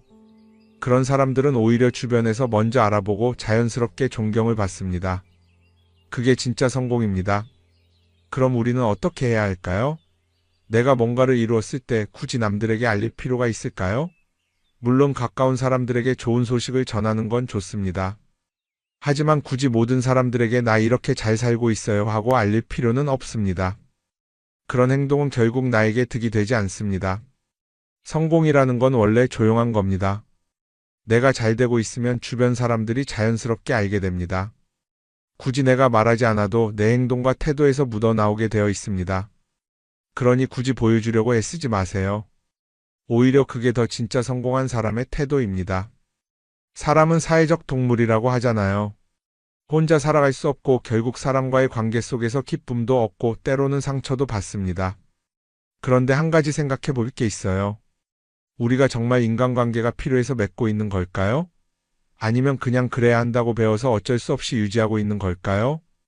어릴 땐 친구 많으면 좋다고 하죠. 사회생활에서도 인맥이 중요하다는 말을 많이 합니다. 그런데 정작 주변을 보면요. 인간관계가 넓은 사람일수록 스트레스를 더 많이 받아요. 전화벨이 울릴 때마다 이번엔 또 무슨 부탁일까 싶고 단체 채팅방에서 메시지가 올 때마다 이걸 또 어떻게 대답해야 하나 고민하죠. 관계가 많아질수록 책임과 피로도 함께 늘어나는 겁니다. 어떤 사람들은 인간관계를 줄이면 외롭지 않겠냐고 해요. 그런데 가만히 생각해보면 진짜 외로움을 느끼는 순간이 언제인지 아세요? 오히려 불필요한 인간관계 속에 있을 때입니다. 같이 밥을 먹고 얘기를 나누는데도 뭔가 허전하고 대화가 컥 돌고 속마음을 나누지도 못할 때, 그럴 때 우리가 더 외롭다고 느끼죠. 그렇다고 당장 인간관계를 다 끊어버릴 순 없겠죠. 하지만 적어도 내가 정말 소중하게 여겨야 할 관계와 그냥 관성적으로 유지하는 관계는 구분할 필요가 있습니다. 예를 들어 매번 나한테 부탁만 하고 정작 내가 어려울 땐 연락 한 번 없는 사람. 내가 실수하면 뒷담화를 하면서 내 앞에서는 웃는 사람. 이런 관계를 굳이 계속 이어갈 이유가 있을까요? 가끔은 이런 경험도 있을 거예요. 우연히 어떤 사람과 친해졌는데 만난 지 얼마 되지도 않았는데 너무 많은 걸 털어놓는 사람들 있죠. 자기 속사정부터 가족 문제, 직장 고민까지 쏟아내는 사람들. 이런 경우 두 가지의 가능성이 큽니다. 하나는 그냥 감정적으로 의존할 사람이 필요해서일 수도 있고 또 하나는 내가 믿을 만한 사람인지 떠보는 걸 수도 있어요. 어떤 경우든 이런 관계는 오래가기 어렵습니다. 사실 친밀함이라는 건 시간이 필요한 법이에요. 적당한 거리를 두고 천천히 서로를 알아가야 하는데 초반부터 급격하게 가까워진 관계는 쉽게 무너지는 경우가 많습니다. 처음엔 친하다고 생각했는데 어느 순간 사소한 일로 틀어지고 결국 남보다 못한 사이가 되는 거죠. 그러면 인간관계를 어떻게 해야 할까요? 답은 간단합니다. 억지로 맺지 말고 굳이 유지하려고도 하지 않는 거예요. 내가 편한 관계라면 자연스럽게 이어질 것이고 그렇지 않다면 서서히 멀어질 겁니다. 그리고 그걸 억지로 붙잡지 않아도 괜찮습니다. 관계를 유지하는데 에너지를 쓰기보다는 정말 소중한 관계에 집중하는 게 더 낫지 않을까요? 어떤 사람은 내가 인간관계를 줄이면 나중에 나 혼자 남는 거 아니냐 걱정하기도 해요. 그런데 생각해보면요, 진짜 나를 위하는 사람은 많지 않아요. 인간관계를 줄인다고 해서 완전히 혼자가 되는 게 아닙니다. 오히려 불필요한 관계를 정리하고 나면 남아있는 관계들이 더 단단해지고 가치 있게 느껴질 겁니다. 예전엔 인맥이 자산이라는 말을 많이 했어요. 그런데 요즘은 꼭 그렇지도 않죠. 오히려 불필요한 인간관계가 많으면 그게 짐이 될 수도 있어요. 적당한 거리, 적당한 선. 이걸 잘 지키는 게 결국엔 가장 편한 인간관계를 유지하는 방법 아닐까요? 한번 곰곰이 생각해 보세요. 지금 내 주변에 있는 사람들 중에서 내가 정말 편하게 만날 수 있는 사람이 몇 명이나 되는지, 내가 억지로 맞춰주고 있는 관계는 없는지. 관계를 줄이면요, 외로워지는 게 아니라 오히려 더 자유로워집니다. 그리고 자유로워진 만큼 내 인생에서 정말 중요한 것에 집중할 수 있게 됩니다. 인간관계 너무 많은 걸 신경 쓰다 보면 정작 중요한 걸 놓칠 수 있어요. 그러니까 이제는 한 번쯤 정리해보는 것도 나쁘지 않을 겁니다. 사람들이 돈을 많이 벌고 싶어 하는 이유가 뭘까요? 단순히 돈이 많으면 좋으니까? 물론 그것도 있겠지만 사실 돈을 원하는 진짜 이유는 더 나은 삶을 살기 위해서겠죠. 그런데 문제는 돈을 많이 번다고 해서 반드시 삶이 나아지는 건 아니라는 겁니다. 오히려 더 많이 벌수록 더 많이 쓰게 되는 경우가 많아요. 가끔 이런 생각해 본 적 없으세요? 예전에는 돈이 지금보다 훨씬 적었는데 이상하게 그때가 더 여유로웠던 것 같다. 왜 그럴까요? 사실 우리가 원하는 건 돈 그 자체가 아니라 돈을 통해 얻을 수 있는 자유인데 돈을 벌면 벌수록 그 자유를 잃어버리는 경우가 많아요. 더 좋은 차, 더 좋은 집, 더 좋은 옷을 사면서 점점 더 많은 돈이 필요해지고 결국엔 돈을 벌기 위해 또다시 일해야 하는 악순환에 빠지게 되는 거죠. 한번 생각해 봅시다. 우리가 정말 필요해서 뭔가를 사는 경우가 얼마나 될까요? 필요해서라기보다는 남들이 가지고 있으니까, 없어 보이기 싫으니까, 혹은 그냥 기분 전환을 위해서 소비하는 경우가 훨씬 많아요. 그리고 그런 소비를 할 때마다 스스로 이렇게 합리화를 하죠. 이 정도는 나를 위한 투자야. 그런데 가만히 보면 그 소비가 진짜 나를 위한 소비인지 아니면 그냥 사회가 만든 기준에 끌려가고 있는 건지 헷갈릴 때가 많습니다. 예를 들어 예전에는 스마트폰 하나면 충분했는데 이제는 스마트워치도 있어야 하고 무선 이어폰도 필요하고 태블릿도 있어야 할 것 같고 하나를 사면 또 다른 무언가가 필요해지는 시기예요. 사실 이건 우리가 그렇게 만들어진 겁니다. 광고도 그렇고 SNS도 그렇고 자꾸 우리에게 이렇게 말하죠. 이걸 사야 더 행복해질 수 있어요. 그런데 정작 그걸 사고 나면 어때요? 처음 며칠은 좋죠. 그런데 시간이 지나면 또 다른 걸 사고 싶어져요. 왜냐하면 물건이 우리를 오래 행복하게 만들어주지는 않거든요. 특히 요즘은 SNS가 이런 소비 심리를 더 부추기는 것 같아요. 예전에는 친구들끼리 만나서 나 새로 샀어 하고 자랑하는 게 전부였는데 이제는 SNS에 올리면서 전 세계 사람들에게 보여주잖아요. 그러다 보니까 남들도 다 뭔가를 사서 올리고 나도 따라해야 할 것 같은 기분이 드는 거예요. 그런데 중요한 건 그 사람들도 사실은 나와 똑같은 기분이라는 겁니다. 내가 남을 부러워하는 만큼 나도 누군가에게 부러움을 사려고 애쓰고 있는 거죠. 결국 끝없는 비교와 소비 속에서 진짜 중요한 걸 놓치게 되는 겁니다. 한번 이렇게 생각해보면 어떨까요? 만약 내가 지금부터 딱 1년 동안 불필요한 소비를 하지 않는다면 내 삶이 어떻게 변할까? 아마 처음에는 답답할 수도 있어요. 사고 싶었던 걸 참아야 하니까. 그런데 그걸 몇 번 참고 나면 어느 순간 깨닫게 될 겁니다. 내가 굳이 이걸 안 사도 괜찮네? 그렇게 불필요한 소비가 줄어들면 자연스럽게 돈이 쌓이겠죠. 그런데 돈이 쌓이는 것보다 더 중요한 게 있어요. 바로 마음의 여유가 생긴다는 겁니다. 돈을 쓰지 않는다고 해서 불행해지는 게 아니라 오히려 소비로부터 자유로워지면서 진짜 행복을 찾을 수 있어요. 물론 이걸 실천하는 게 쉽지는 않겠죠. 우리 주변에는 소비를 부추기는 것들이 너무 많으니까요. 하지만 적어도 이런 건 해볼 수 있습니다.